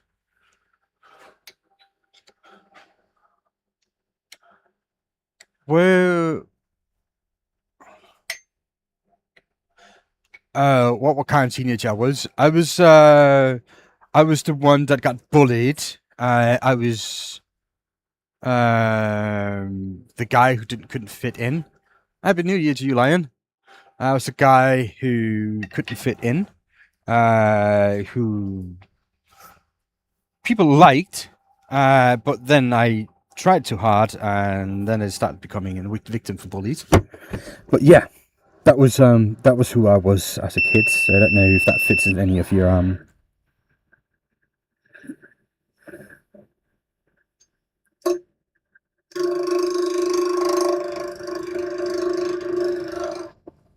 So let's see that.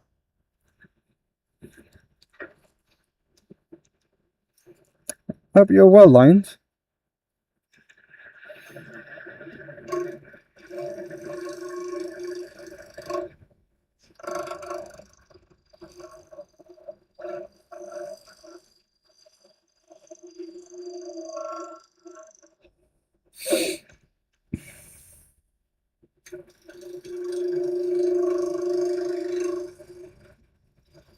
Now, because I do like this, it means that I need to do a bit more sanding.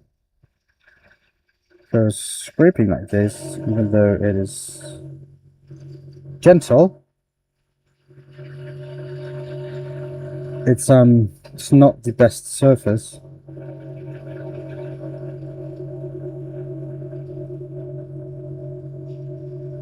Well, mate, I started with a log that was frozen. I made 2 rough cut balls, and then I had this one that has dried, and I'm just finishing that up.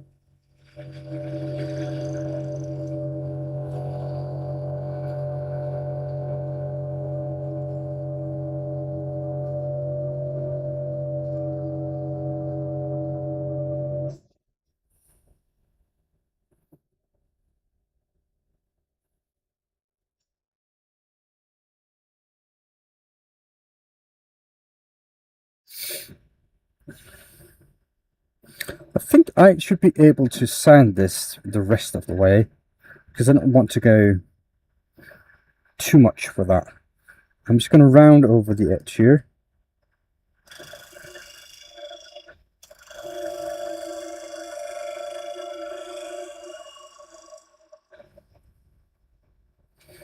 Like this.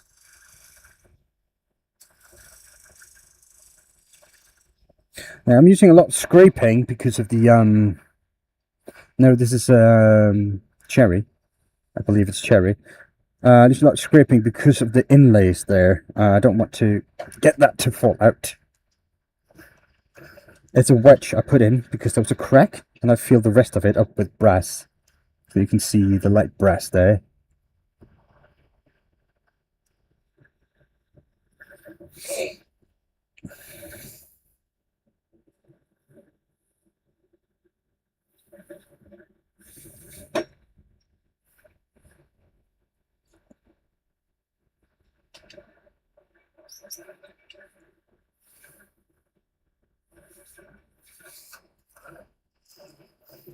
So let's get this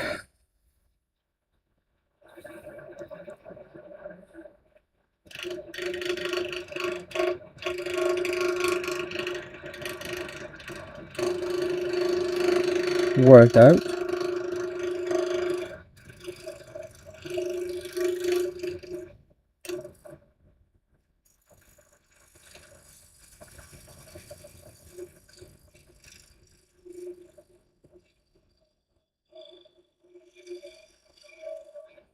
There we go.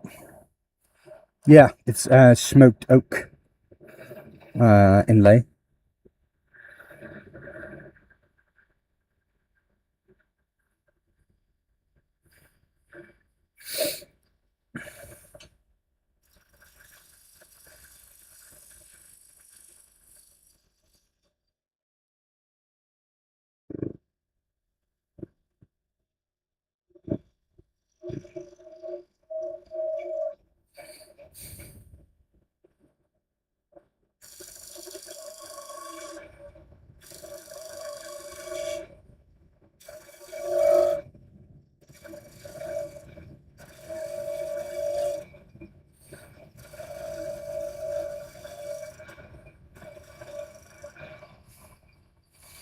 Schmucking, yes, exactly, schmucking.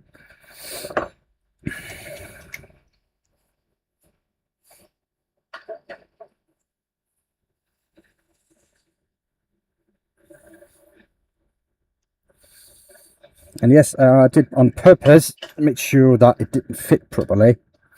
Two reasons. One, I'm not that good that I can make that fit properly. Two, I want to use the brass as a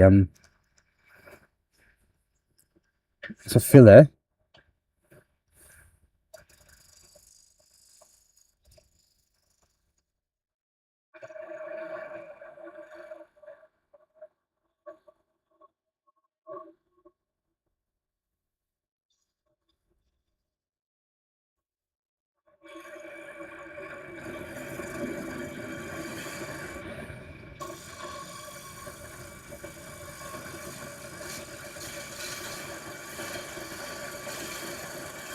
So really nice and slow here.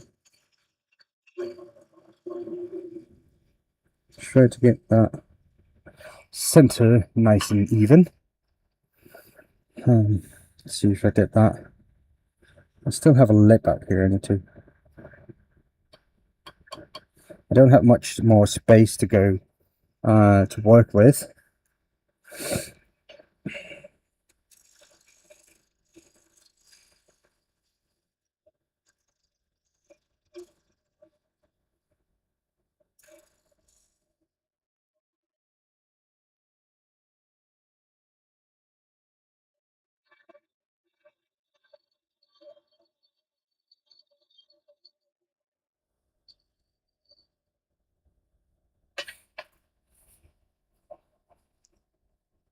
See, I'm just trying to feel how much more that I have.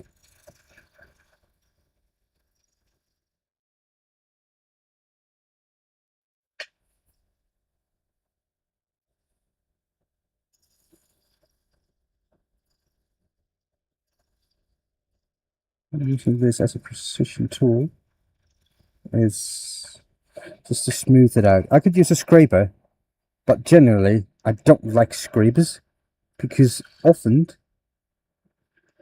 they don't leave the best surface.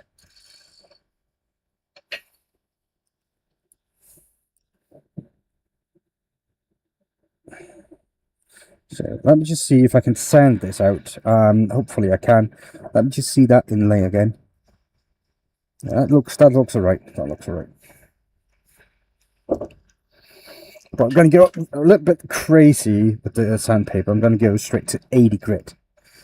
because that's properly.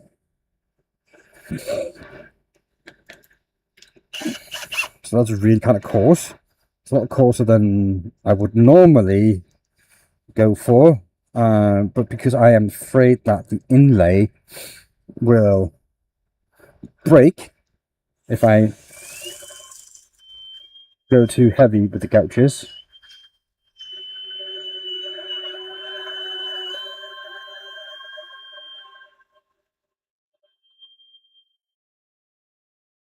But again, it looks like this sounds out really well, really easy.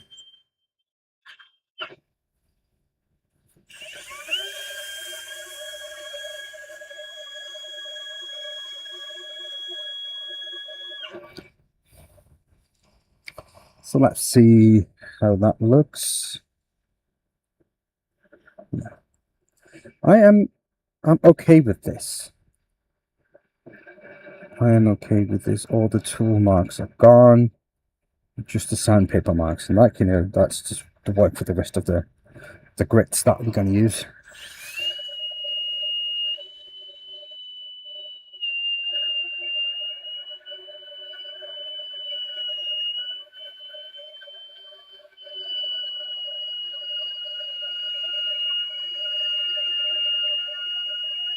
I'm just going to round over that edge.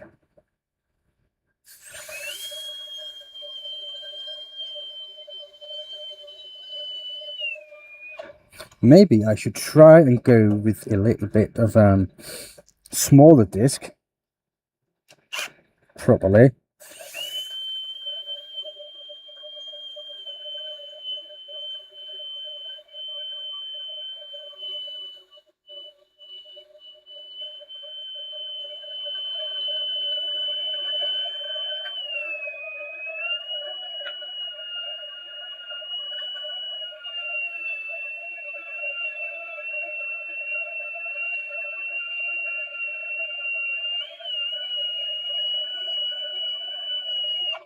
So let's see. I think that took care of most of it. It did. So what's that I feel? See a bump there. I think that's all right. This looks good. Right, so let's get back to some finer grits.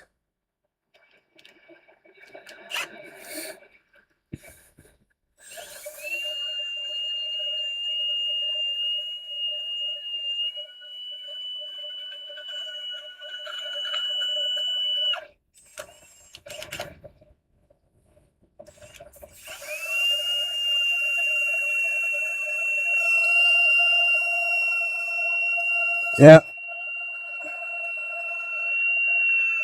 The respirator is why I have it. That was some heavy sanding, that's for sure.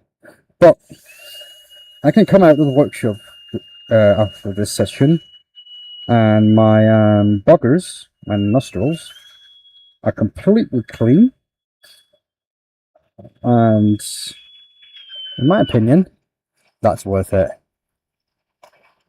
That is worth it, in my opinion.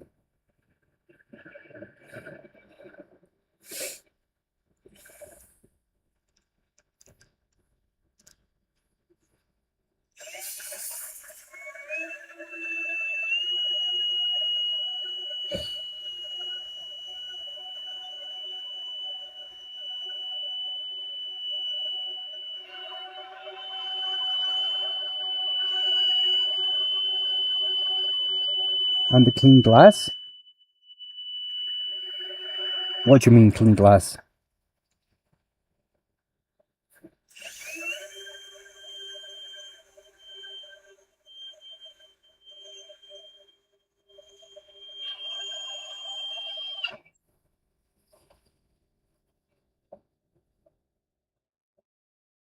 Yep.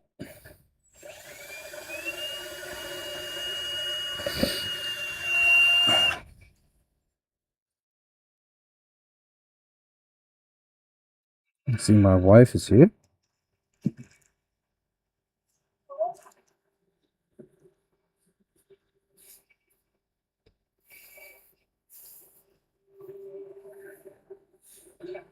Did I pause it?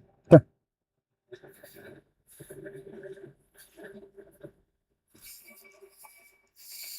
That was just my wife coming down for something to burn, which is fine.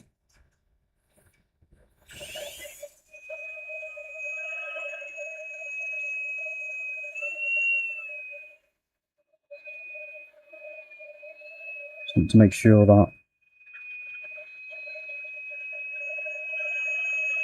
I get all the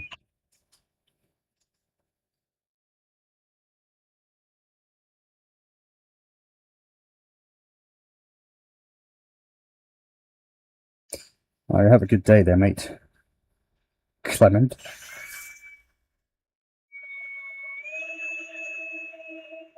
Take care of yourself.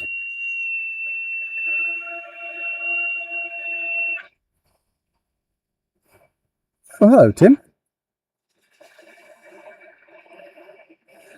Yeah, no, I have a lot of sand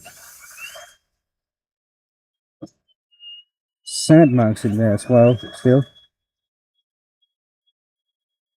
And I cannot have that.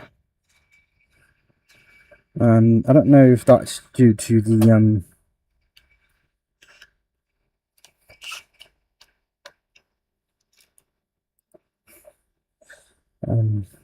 sandpaper that I use or the previous grit. I just want to make sure that it's not due to the previous grit, because I could go up one grit to see if that is working.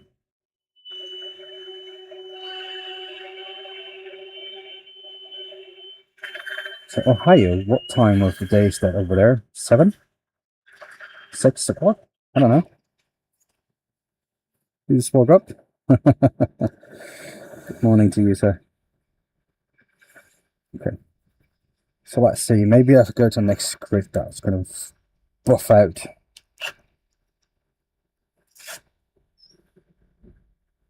So that's going to be the 180.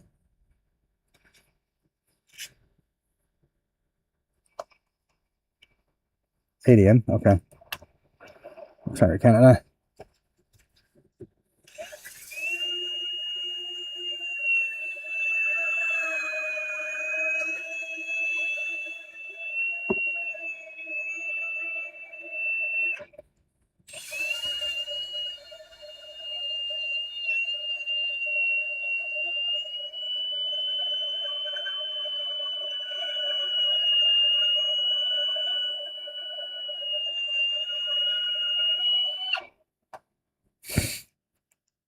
Oh, I don't think I've seen you before here, Tim.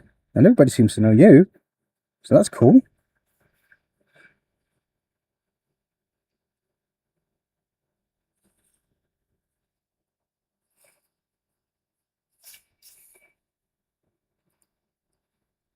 See, Bradley. Hello.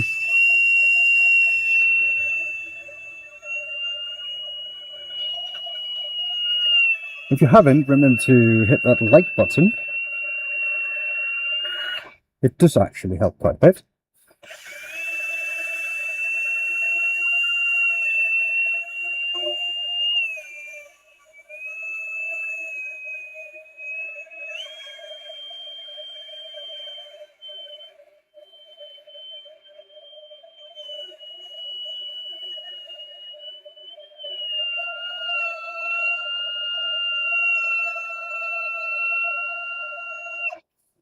Yeah, go on, man. The reason why you chose that wedge is because that split was rather big, as you can see. But you can actually just cut it if that's cut a wedge in there if you want to.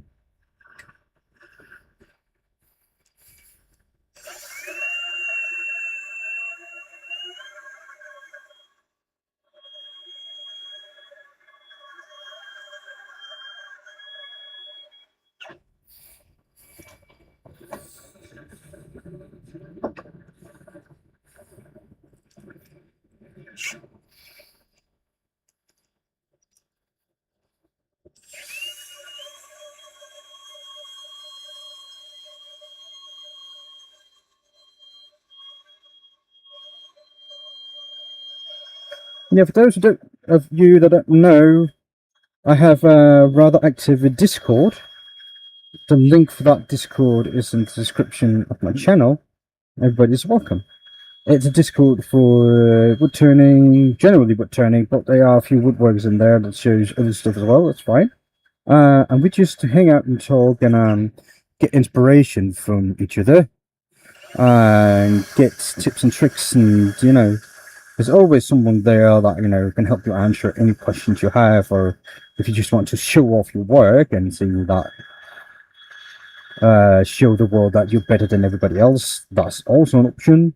But if you think you're better than everybody else, show your work in the honest corner section, and people will give you an honest opinion. The trick in there is actually people will look for any mistakes and let you know in a decent and nice way, of course. But it is fun when you make something that you're really, really proud of and think you did it really, really well. Like, for instance, Michael did a pin not too long ago. He posted it there and I looked at it. It's like, oh my god, that's really good. I can't find anything wrong with it. And then we had the guy from America, Maverick, who looked at it and says, well, you misplaced the clip. The clip is on the wrong side of that washer. And you could just see that straight away. It was like crazy. That was fun. I like stuff like that, but it's all in a nice and fun, humorous way.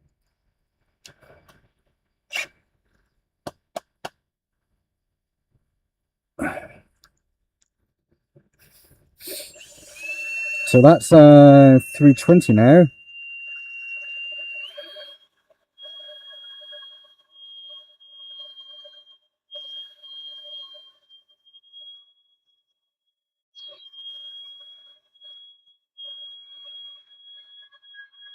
We're going to make this a shiny ball.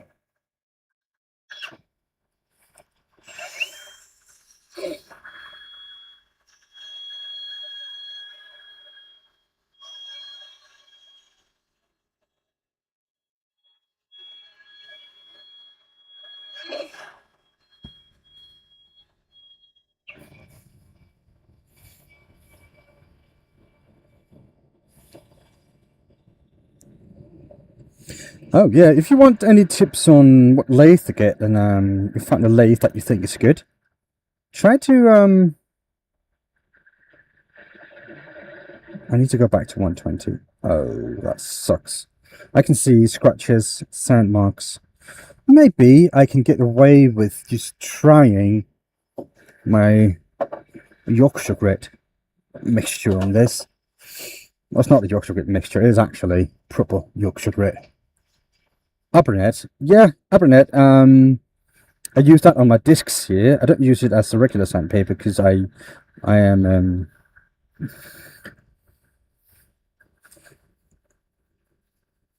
yeah, I'm tending to throw it away before it's used up, and I tend to lose it, so it's not really worth it. You like the grit? Yeah. There are many abrasive grits you can get out there. Yorkshire grit was, in, if I'm not mistaken, one of the first ones on the market. Anyway, it's one of the first one that I know of. So that's why I use it. But I'm running out. Don't have more available. The prices have gone up crazy since it was bought by the Americans. Yeah, it's like 6 in 1. Yeah, mate, I don't apologise for that. I think I said that before. It's because I spent so much time playing video games. So I pick up accents from everywhere and I mix it. And if I'm not talking to anybody, I don't know. I don't know what I'm doing. I'm just talking. Yeah, it's now owned by Easy Wood Tools, and the prices have gone up crazy. And it's more than doubled since I got my can. Abernet. It's Abra. It's not Abra. It's Abra. B-R-A. Abernet. It's made by Mirka, a German company, if I'm not mistaken. Yeah. I like Scottish and Irish is some of the best accents in my opinion. I think they're really cool.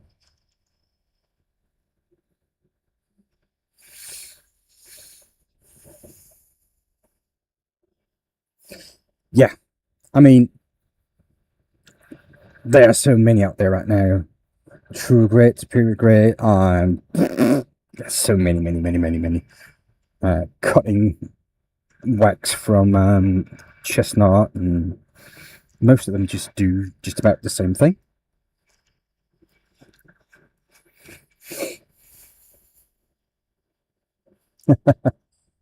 I think this is 240.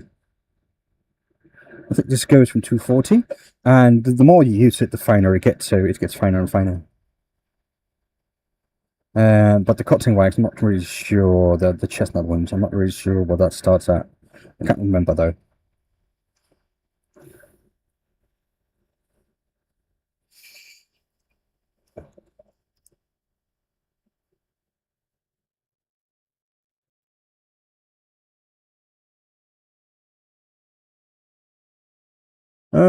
Sorry, I'm just looking at my phone.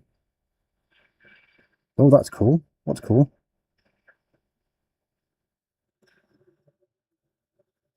But the more you use it, the finer it gets. Yeah, because the bracelet thing in it break down.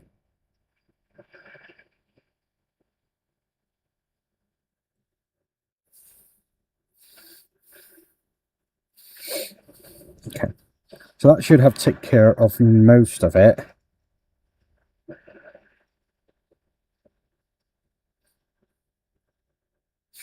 I like to get rid of most of this wax in here before I move on to my next step.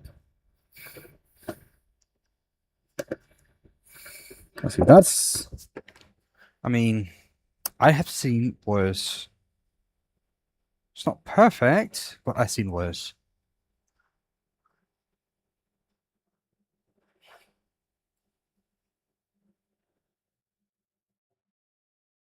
What do you think about that? I think that's awesome. Yeah, I mean, the surface is alright. That's alright. So let's get this shiny.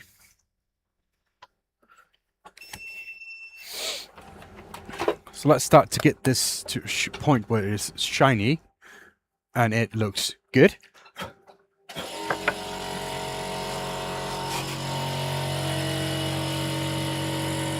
Hey, new beginning. What's up, dude?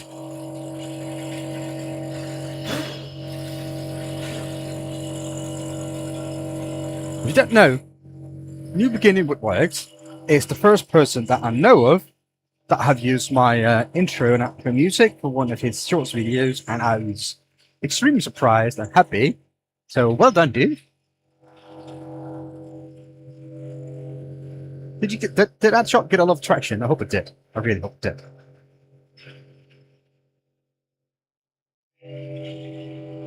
All right. So now let's make this shiny.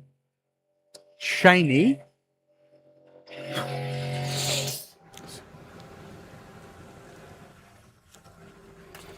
Okay. So what we're going to do? We're going to add some sanding sealer to get this. Oh, I'm happy, man.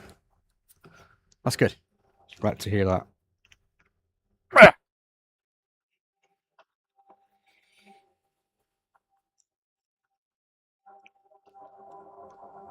Oh, that is stuck.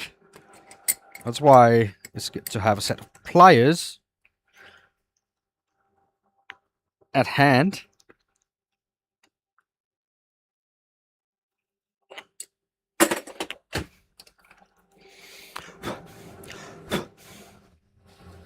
Oh, Matthew, thank you for that, dude. I appreciate that.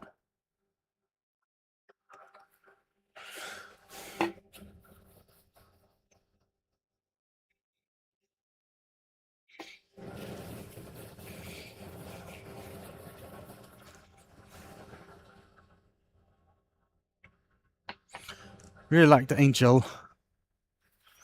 That part? That part? Does that look like an angel or this part? The angle. That is cherry, yes. Cherry is really nice to work with like this because it's buffs out really well. It's a nice and tight grain.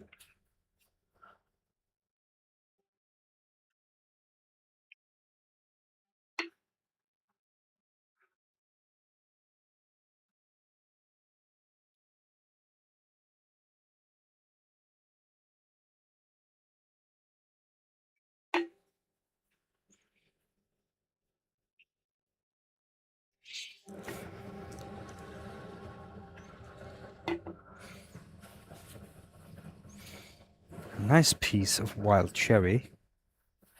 It's funny though. This looks, you can see there, it's a line. It looks like the gouge did that. Pretty sure that's not the gouge. Have a good day, mate. Thank you for dropping in. Appreciate that. I wish you all the best. Um,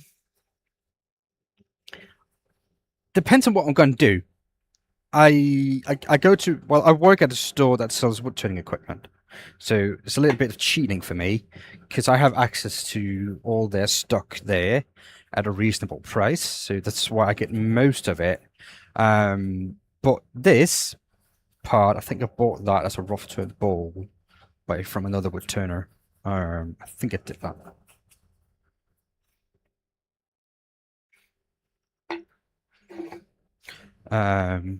But yeah, but some things I buy locally.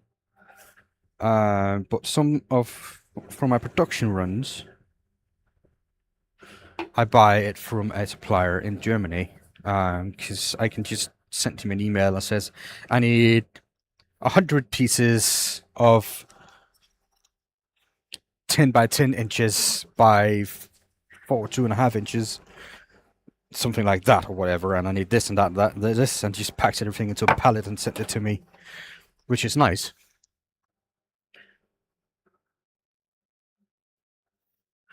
And so yeah, for instance, all my staves for want, I think I bought about 1,000 of those, maybe 700. I can't remember though. I bought a lot of those. I just cut them all up and sent it to me, so I didn't have to do anything to it. Just put it on the lathe and turn it. So it depends on what I'm doing.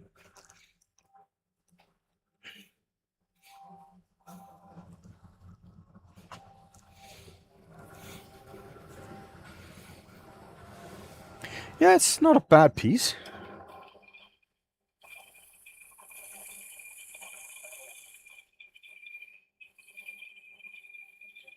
And now I'm just deburring the sanding sealer.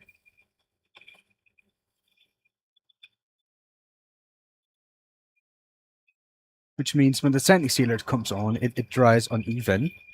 And this makes it nice and flat.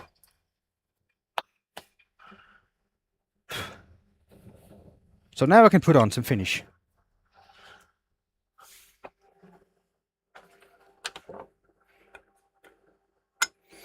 I'm going to go with my trusty Hampshire Sheen high gloss wax. That is not available anymore, unfortunately, unless that you live in Britain. You can get it locally from Martin himself. But if you don't, you've screwed.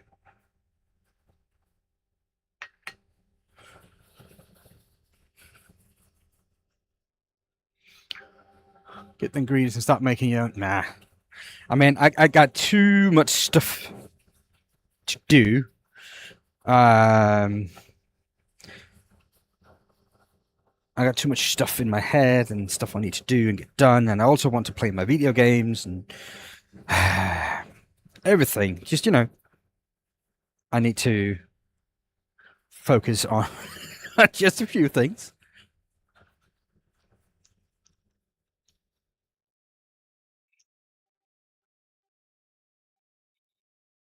So yeah.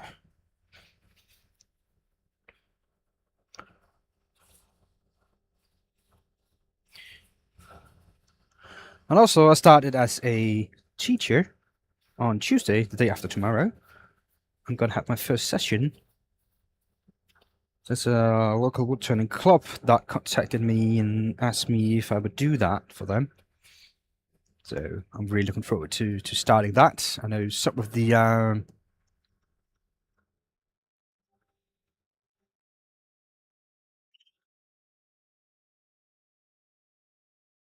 oh, you have a good day at church, mate. Enjoy yourself.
I'm not looking forward to this ball off after seeing this.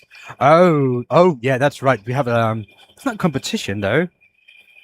It's just a little fun thing.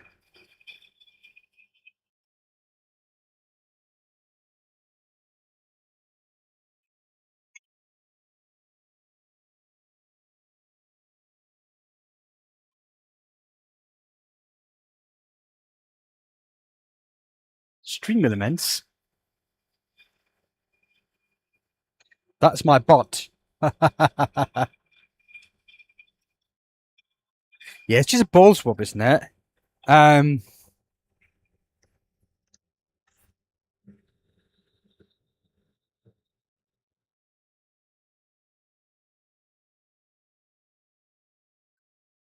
it's not great. It is not great. It's not great.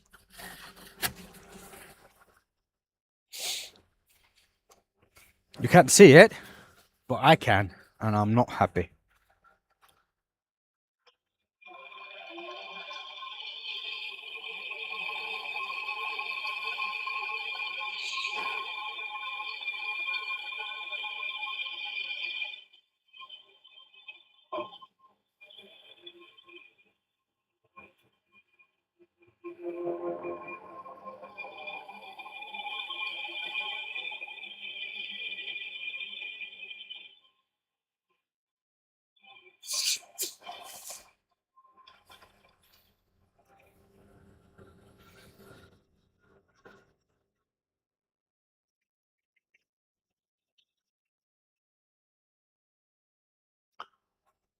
You can see that there.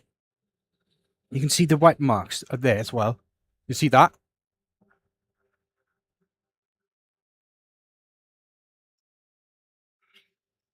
That is not good. And does not make me happy.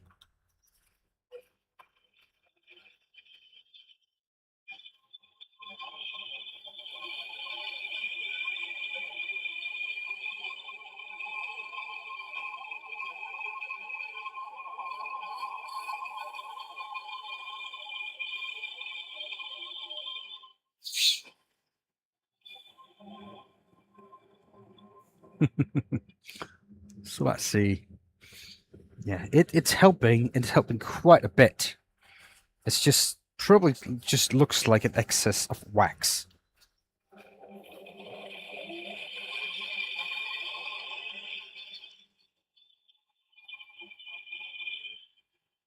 Yeah, I need to get rid of that.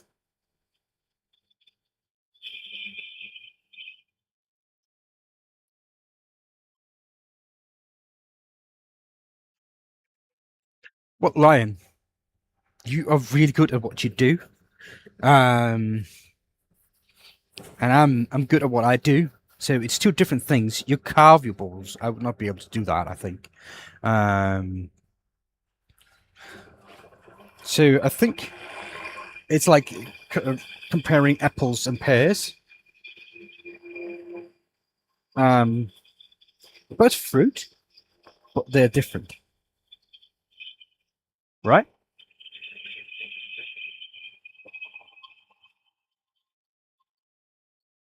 Make it more shiny. I could. I just want to get rid of the imperfections that I find and I have seen.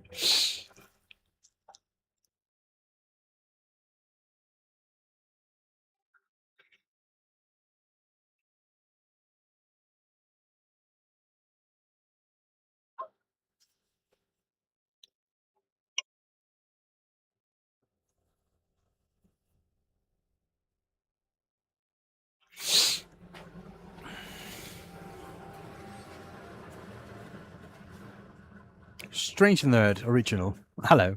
We were just talking about strange things, so that's pretty fitting.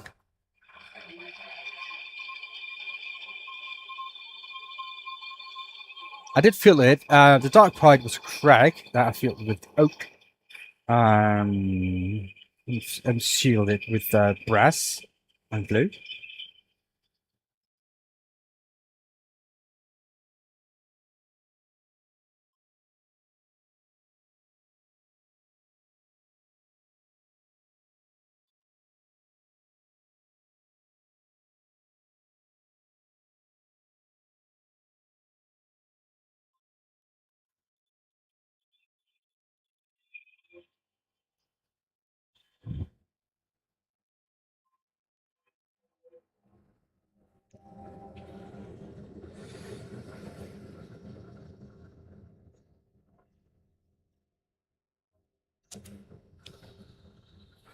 Thing is, it's weird. I don't know what is exactly that is, where it's from, why it's like that.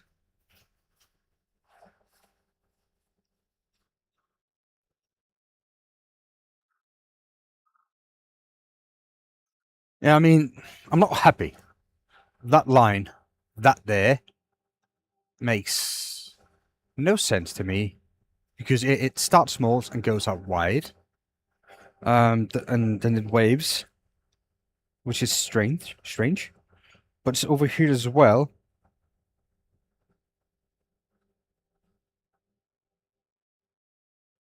and it starts about there, so it could be something dragged out from that one there.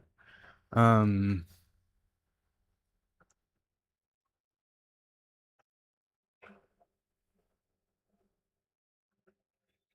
hmm. Well, I can just burn it. Let me finish that up, and I can put it in the wood burner if I'm not too happy about it. So that's fine. It's just wood anyway.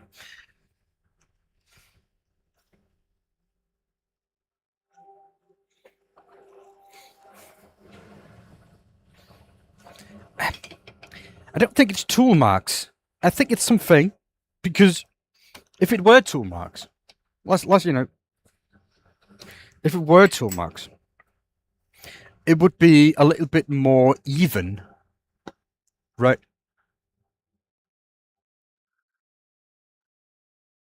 Because it starts out thin, gets bigger, and it starts to wave a little bit, especially down here when it starts going out like that.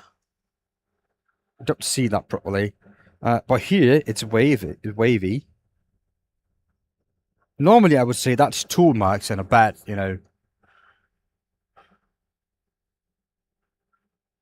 melted razor grains. Could be. It looks like tool marks, and normally I would say it's tool marks because I like did a shitty job. But I know I sanded this so much it shouldn't be that. So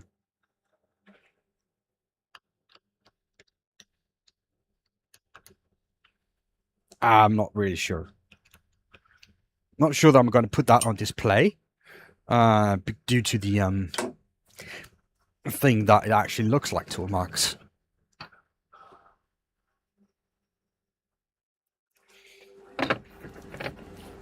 Michael turns a lot of pins, yes.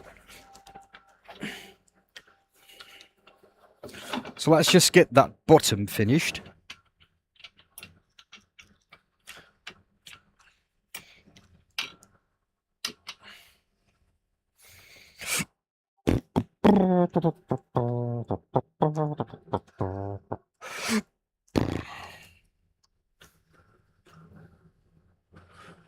It's a nice ball, and I'm not completely unhappy, but I'm not really happy.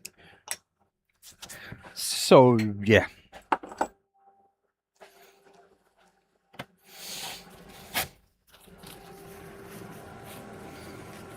It is what it is.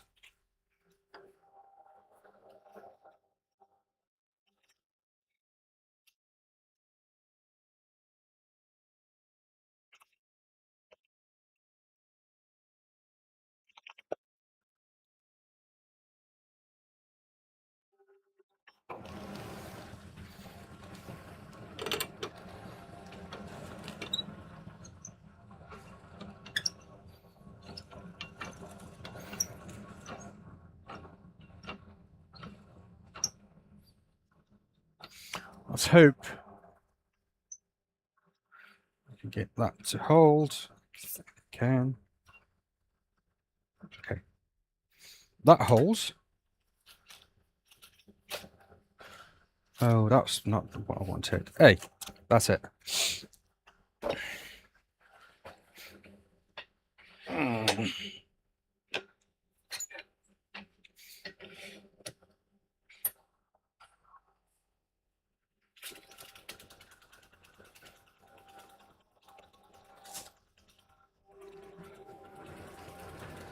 Sherwood Forest.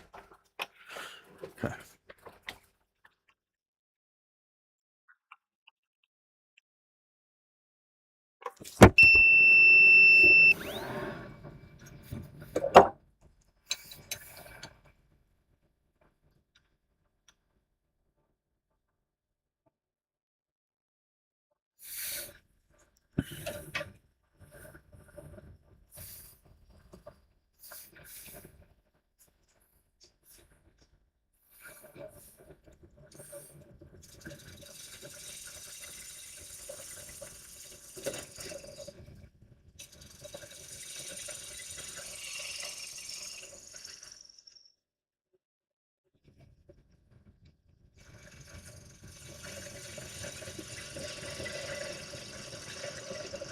So right now we're just taking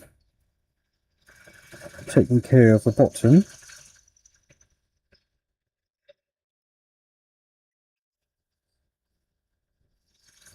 And doing it like this, make sure that you're taking nice and slow cuts and trying to blend that in.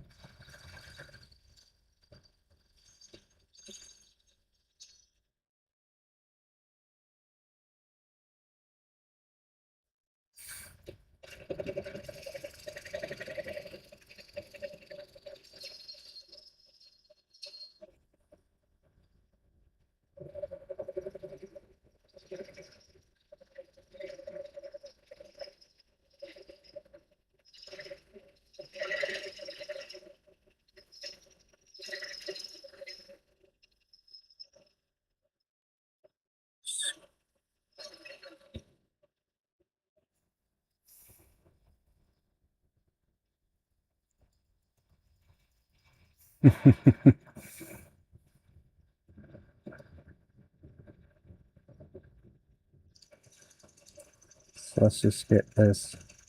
Now I have an idea for the bottom here.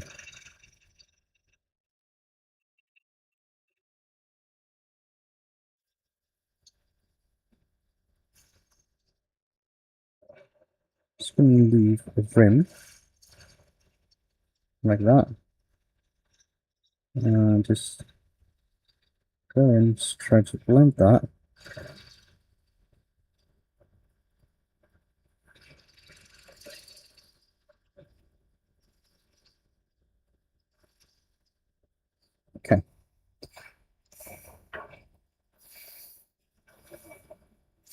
Oh, thank you, Matthew.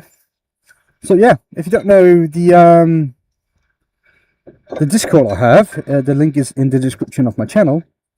If you ever wanted tips and tricks and anything,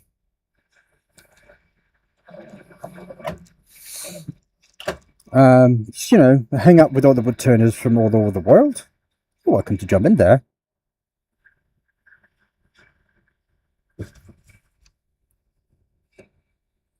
And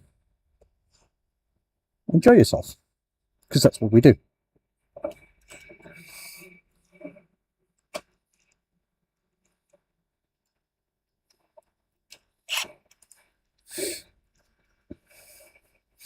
And Discord is free for everybody. It's just a place to hang out.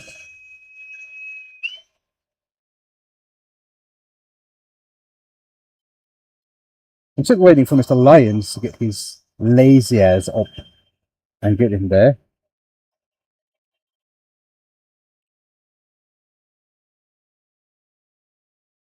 So we can talk about this ball challenge.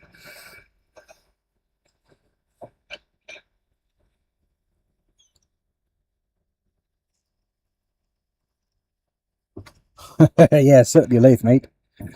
That's going to be fun.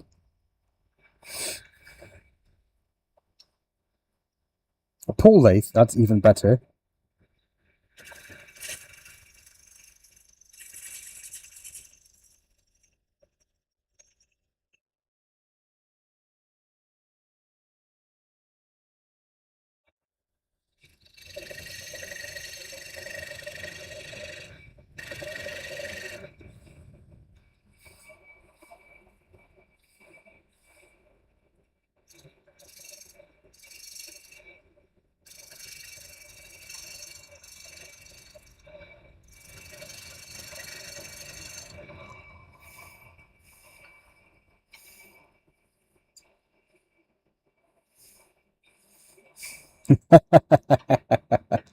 I think that's what you said like a month ago.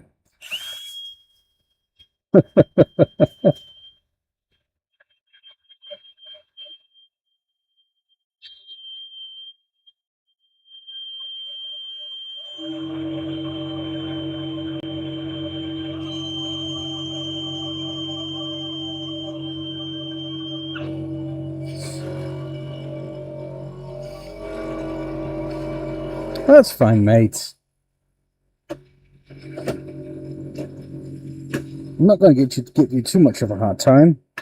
Well, I am going to give you a hard time the best that I can. Where is my freaking... I had sandpaper. There it is. I know I had sandpaper that was cut and ready.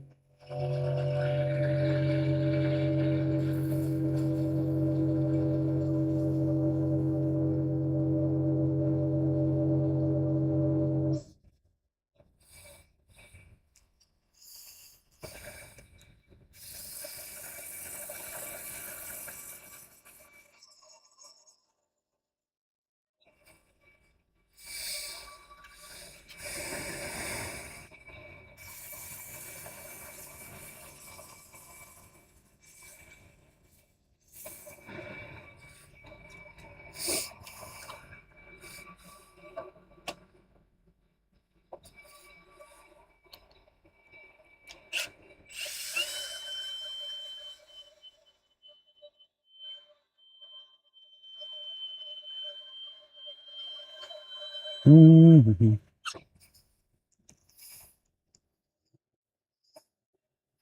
Think that's such a small part of the tree can make something so beautiful. Yes, that's true. And that's the easy part about wood turning and woodworking generally. You just remove the parts you don't want.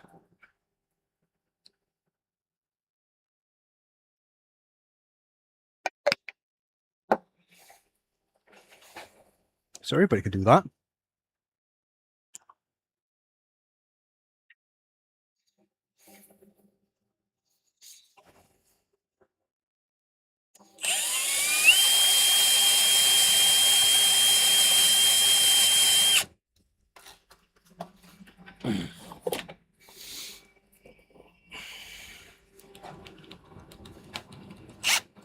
Exactly. It's not that difficult, is it? But unless you should try to realize the truth.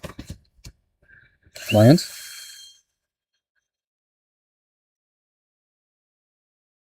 There is no spoon.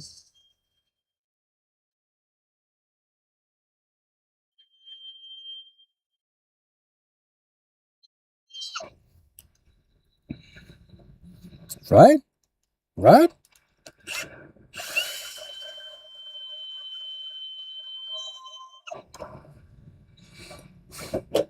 Where did that go?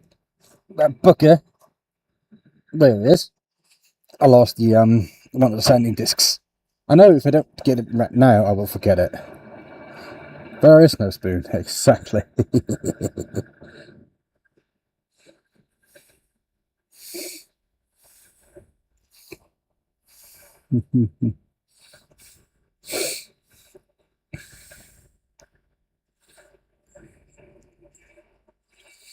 So let's get the lid on that thing. And oh, by the way, look at this. Now this is a hole form I did. Now, it's not done. It's not never going to be done. But look at how it dried. It just folded in on itself.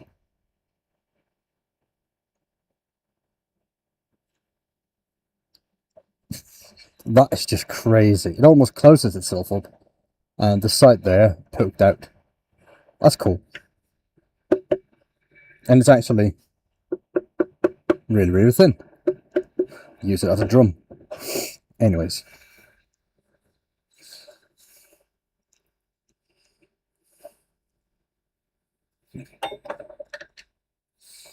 Now, should I do some decorating?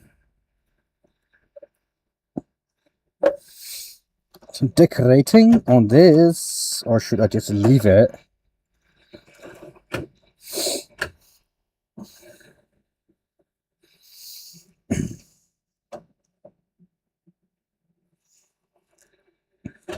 I mean, I could. But should I?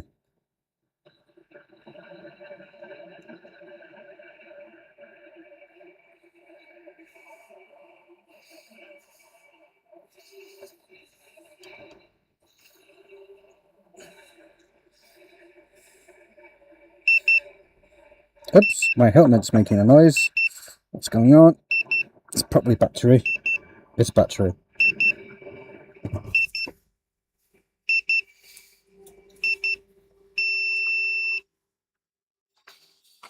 But I probably not gonna need this anymore. So I'm just gonna put it to the side.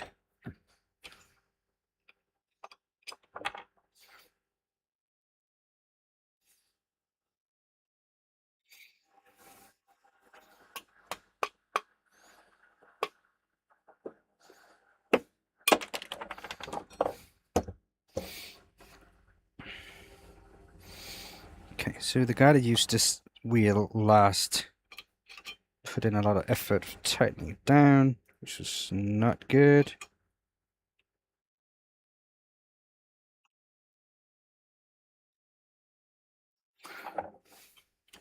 And no, that was not me.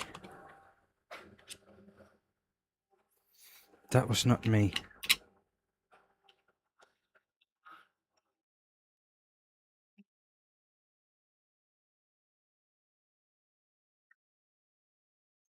Just gonna do this.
There is no spoon, that's for sure.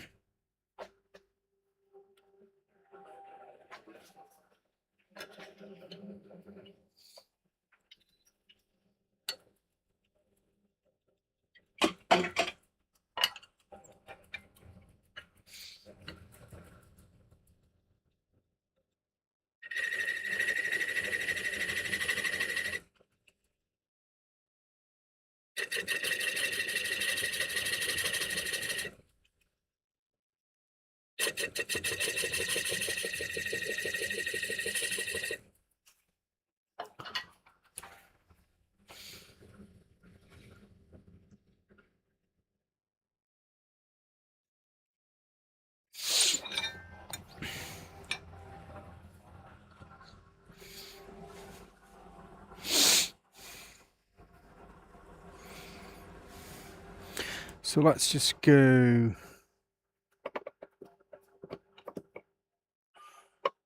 midnight blue, forest green, plum, flame, sky blue.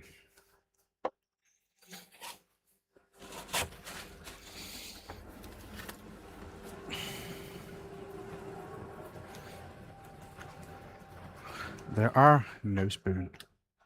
Right? Is that not what they said?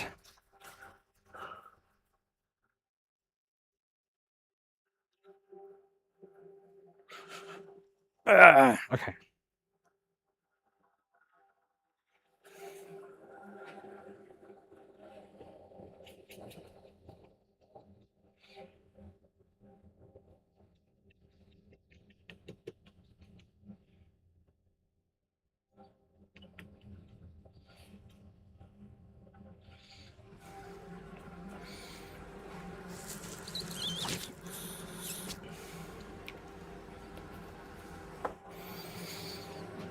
Not sure if my airbrush is clean already.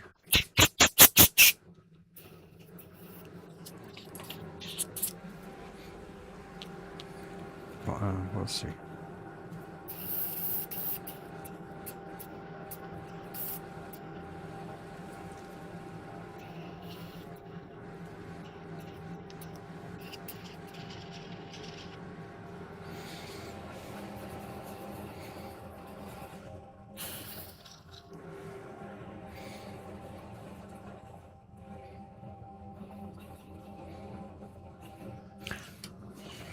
This sucks.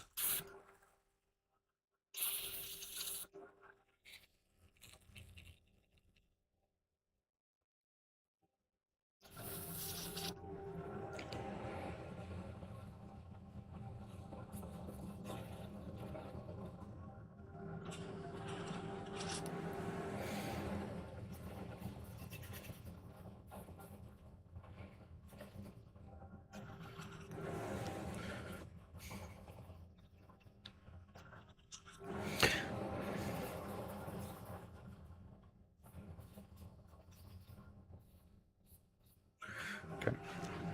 I don't know what's wrong. This stupid airbrush. Just about to throw it in the trash. To be honest, this is really pissing me off.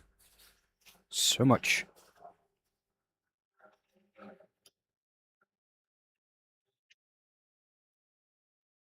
So that's dye. That is dye. Yeah, it's just there's not wax here. Not on the bottom. It doesn't have wax on it.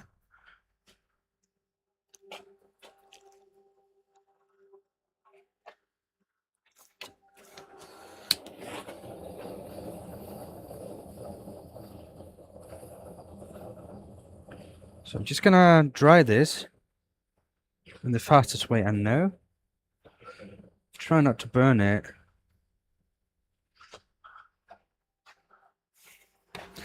Let me just get some. I know I have some colored waxes.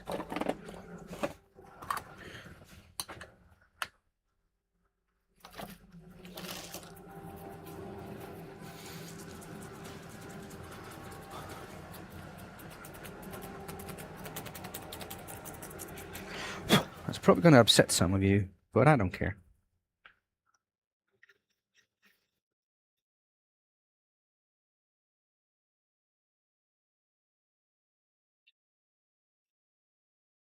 I mean, I cannot make a ball without using any colours, can I? I mean, come on. It's me we're talking about. I need to do something.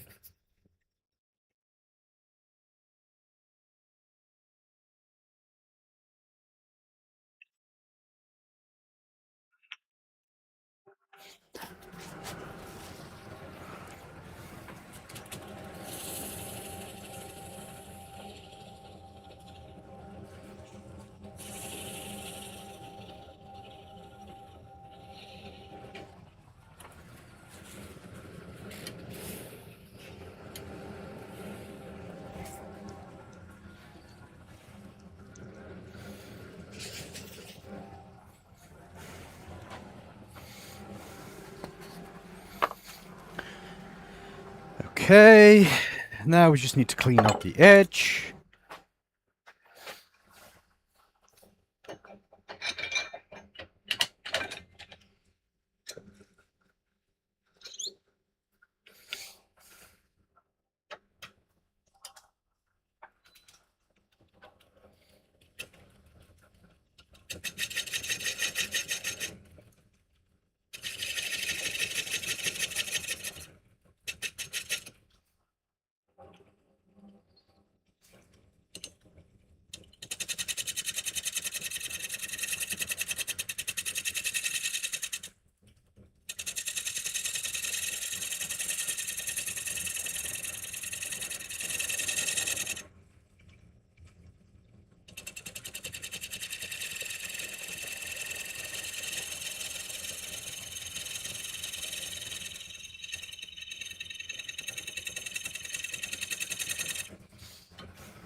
Hello, Silicon Web Studio.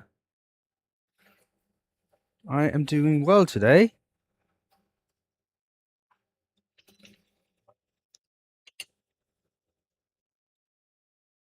I hope you're doing good as well.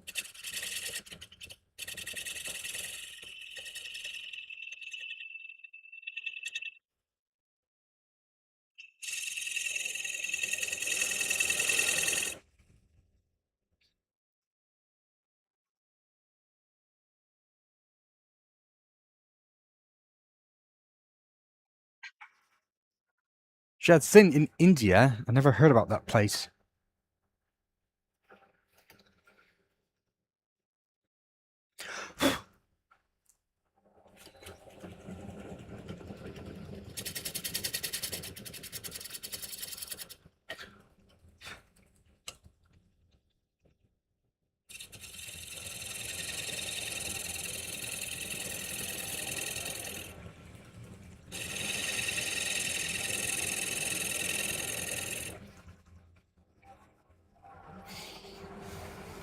Oh, you guys are already making deals around you. That's cool.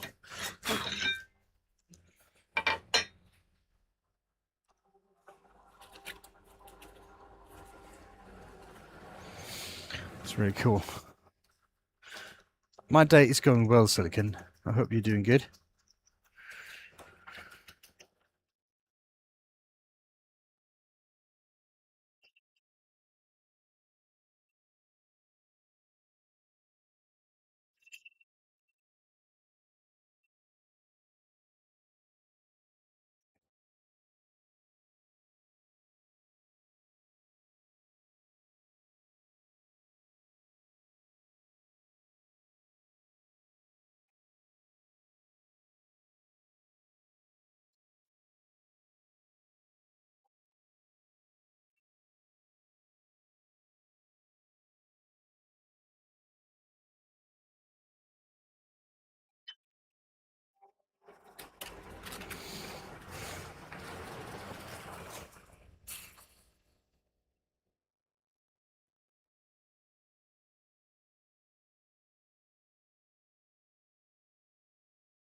What's going on there?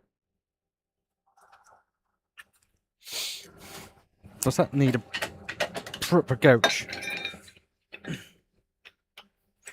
just gonna need to.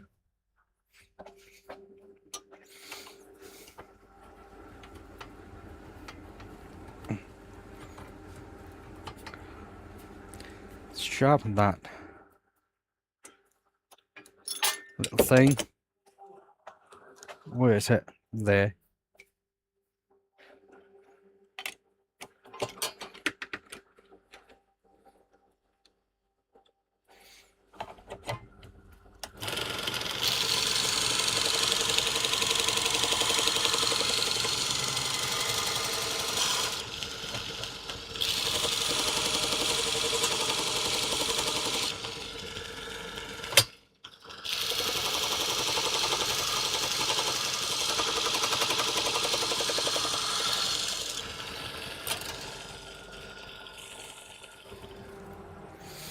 Okay.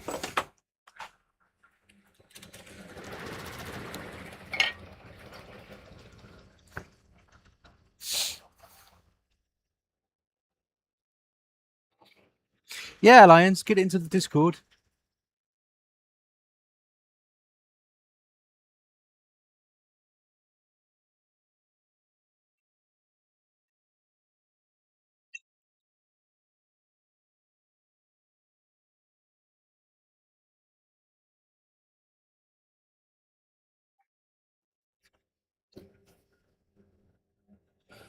Yeah, that'll do. That will do.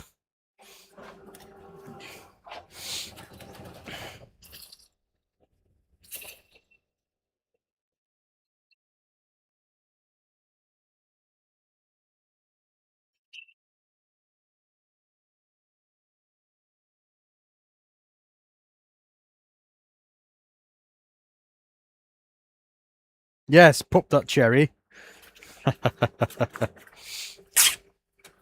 Now notice there is a mute feature in there, so you can mute the channel. And you can set the timer on it as well. Just FYI, because some people like to chat throughout the night.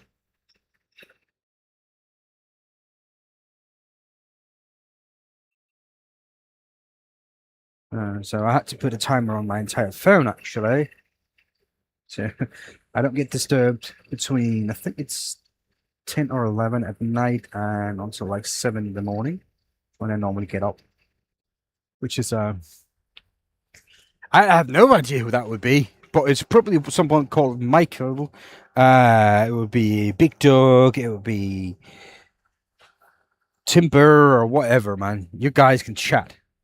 And I like it. It's great. I enjoy that, you know. You should just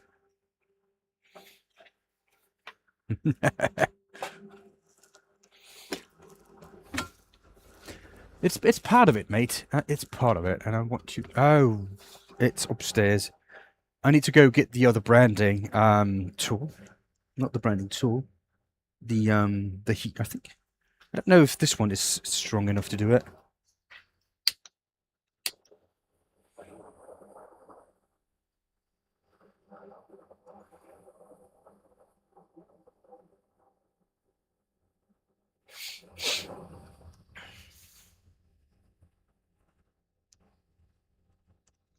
Had to get a fire going in the shop. I hope I'm not going to get a fire going in my shop.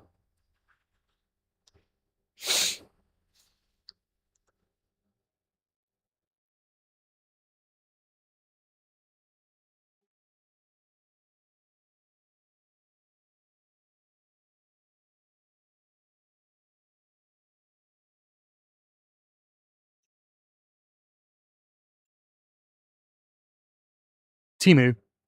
Timu is where you want to get those. They're cheap, and you can upload your own design. It's great.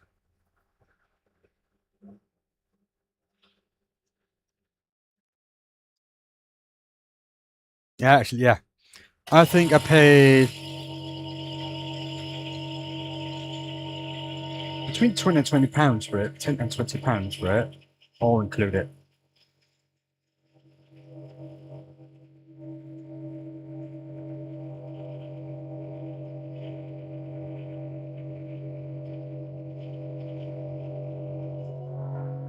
Let me just see if this is hot enough.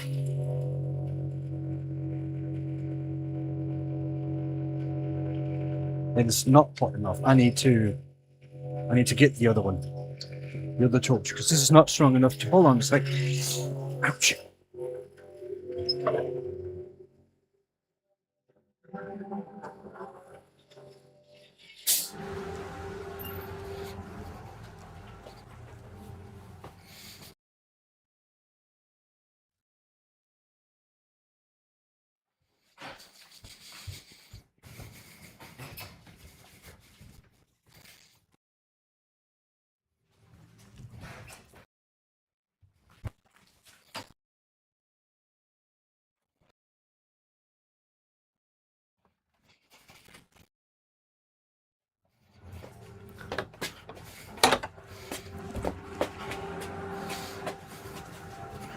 Okay, back. Thing is, you need a strong torch for this. Smaller one will not do.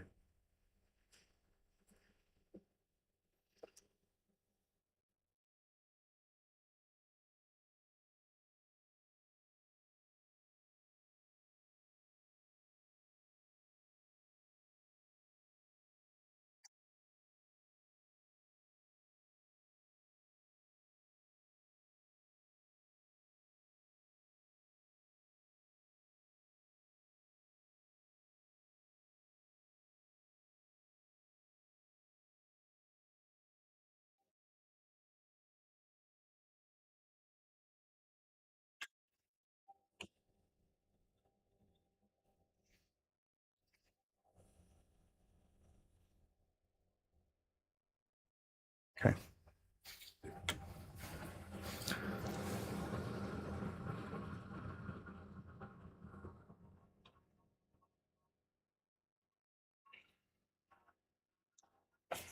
Look at that. That is not bad.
Okay.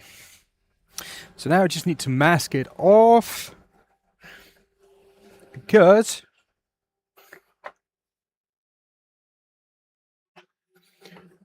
I want to use.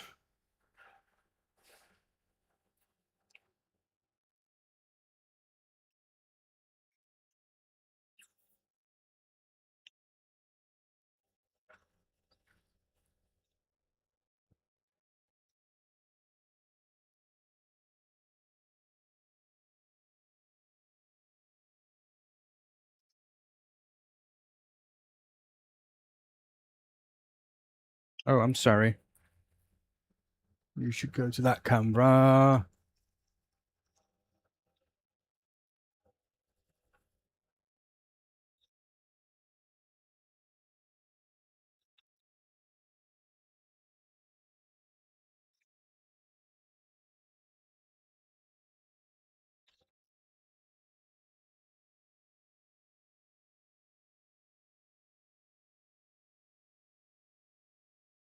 Uh,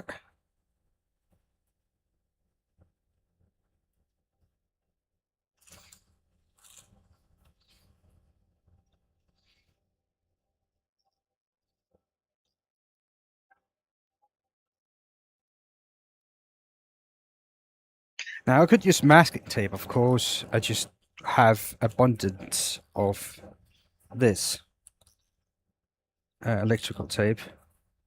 I have so much of it because I used to work in telecommunications, and whenever we put in some new equipment, they would supply us with about 10 or 15 rolls of this stuff, and we used two, and the rest was supposed to be thrown out because the quality of this is not the best, so the company that we work for didn't want to use it for anything else. So they just wanted to have been thrown out. So I just stacked it. So I have probably have like 15 or 100 rolls of this. 50 or 100 rolls of this laying around.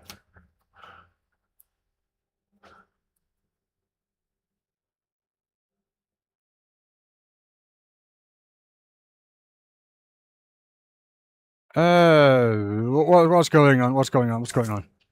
Did you figure out? Oh, okay. You guys are talking among yourself. Fine. I was like, what's going on?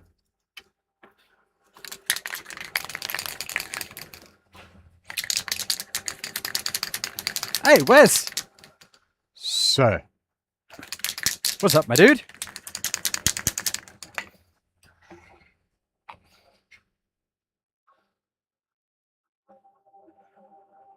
Are you doing well?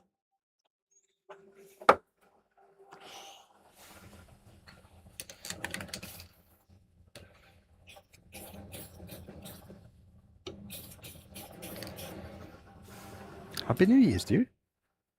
Happy New Year.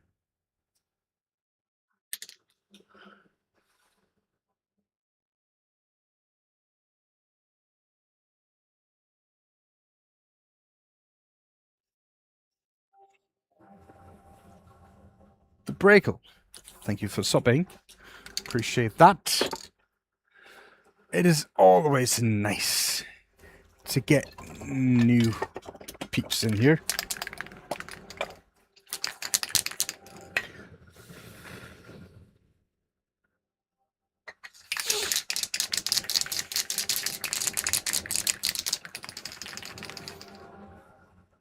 What do you think, dude?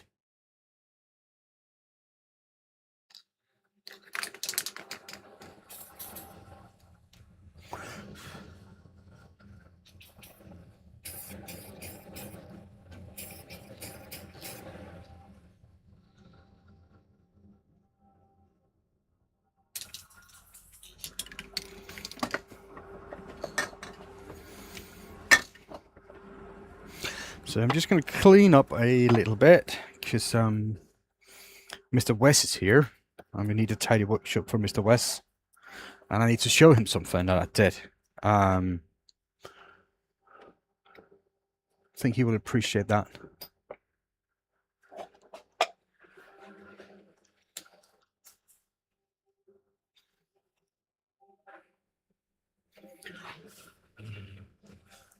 Yeah, the bottom is nice. You don't really see the texturing out there on the outer part of the blue. But the other part is nice. I like that.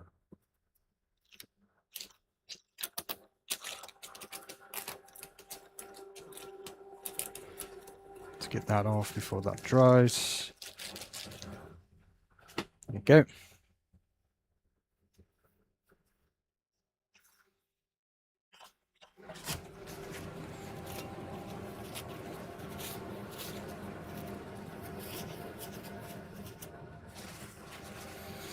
Yeah, but there's something else that I want to show you that I think you're going to like.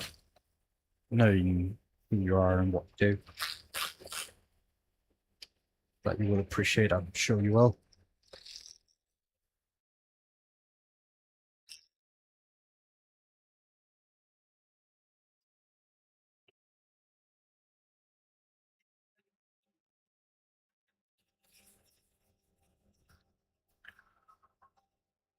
Okay. You guys ready for the big reveal?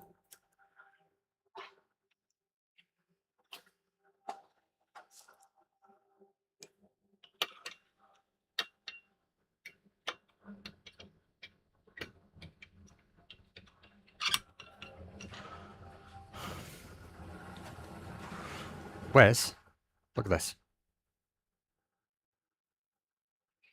I know you appreciate that stuff. I know you would appreciate that.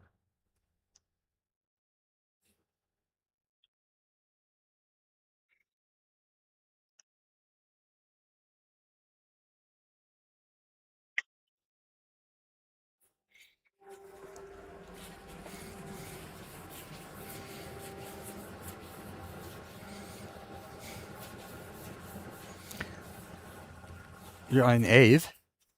Nah, man. Well, actually, at the beginning, I thought the piece is gonna go to you. Um, but I'm not happy with it. I don't think this is up to the quality I want to send across the sea. But it's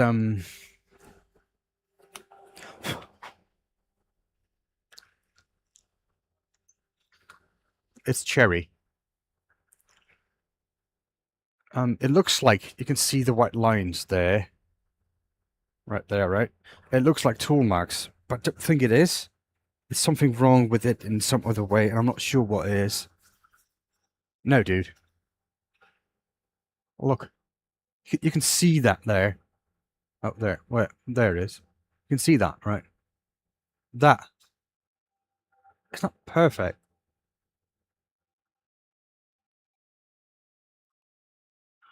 But this turned out well.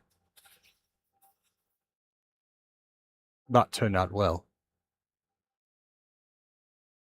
Brass inlay around the oak. Yeah. Nah, mate.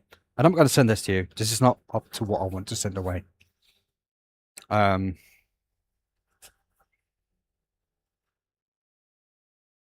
it's alright. It's not great. It could be raised in the grain. I'm not sure. But I like the bottom part.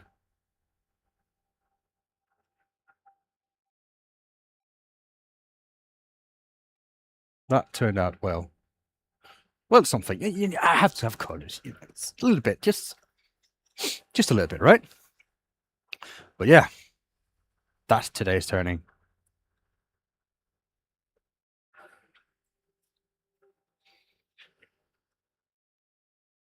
Yeah. That blue. That part I like. That part I like. I'm going to do that more. Thank you, Fusion. I appreciate that. It's nice of you. By the way, if you haven't seen the little chat notification I put up there and pinned, Robert G, community member, passed away this week. 47 years old, left a wife and child. His family are, of course, devastated. All donations in my stream today, there have been none so far, but all of them is going to go straight to his family. So I sent a little bit of money his way, his family's way yesterday, out of my own pocket, but I want to do more. So if anybody feels generous and wants to support a community member that passed too soon and left the family, there you go. Robert G, yeah, exactly, Robert G. He was he come in here once in a while. He did that. Auction off the ball. We can do that. We auction off this ball. Anybody that's here, let's bid on the ball.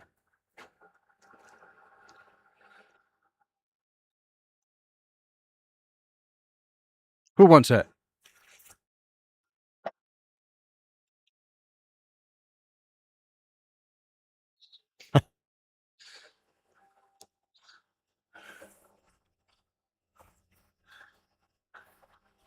So yeah, for Robert, rest in peace, my dude. Rest in peace. Anyways, it's going to be all for today. You'd love to hit that ball? Mate, you can make that. I know you can.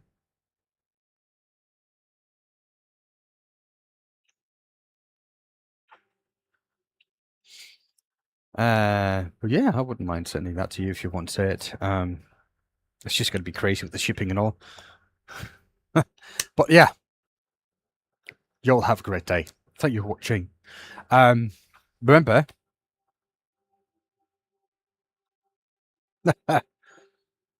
so Tyrus, thank you. Someone needs that checked, but thank you. I appreciate that. Be good to the world. The world will be good to you. Take care. Listen to the music before you go. And peace out, peeps.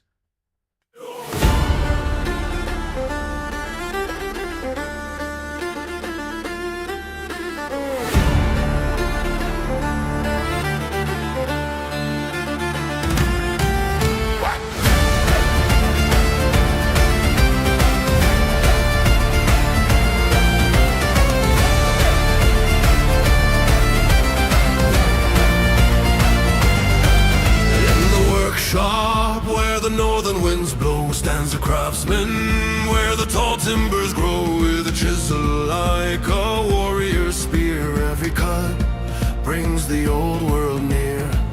Hear the answer in the turning tree, Odin whispering, let creation be. From the north, let the shavings fly under watchful gods in the winter sky. Thor's hammer roars with the spinning ring, Freya's grace in every curve you bring. By fire and frost let the wood come alive. Benjamin turns the tales of the Viking tribes. Of the Viking tribes. Ash and oak hold the songs of the bold, echoes of the battles that the skalds once told. Tools sing soft in a rhythmic glide as the grain shows the secrets it tries to hide. Loki's laughter in the chips that fall, but your craft stays true through it all. From the north, let the shavings fly under watchful gods in the winter sky.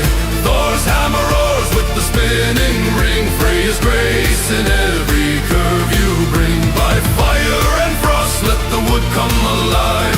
Benjamin turns the tales of the Viking tribes. Raise your meat to the maker's hand, to the craft and the clan of the northern land. Every bowl is a saga born, carved from dusk and shape till morn.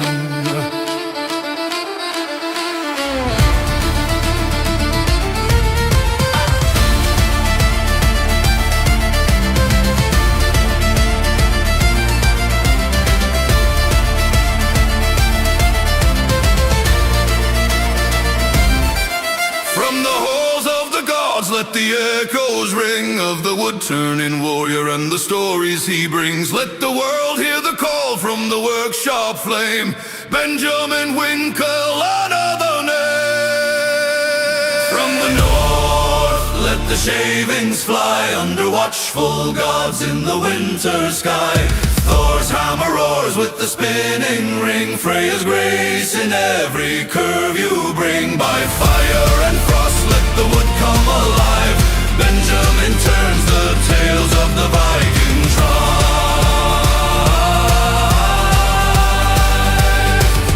Of the Viking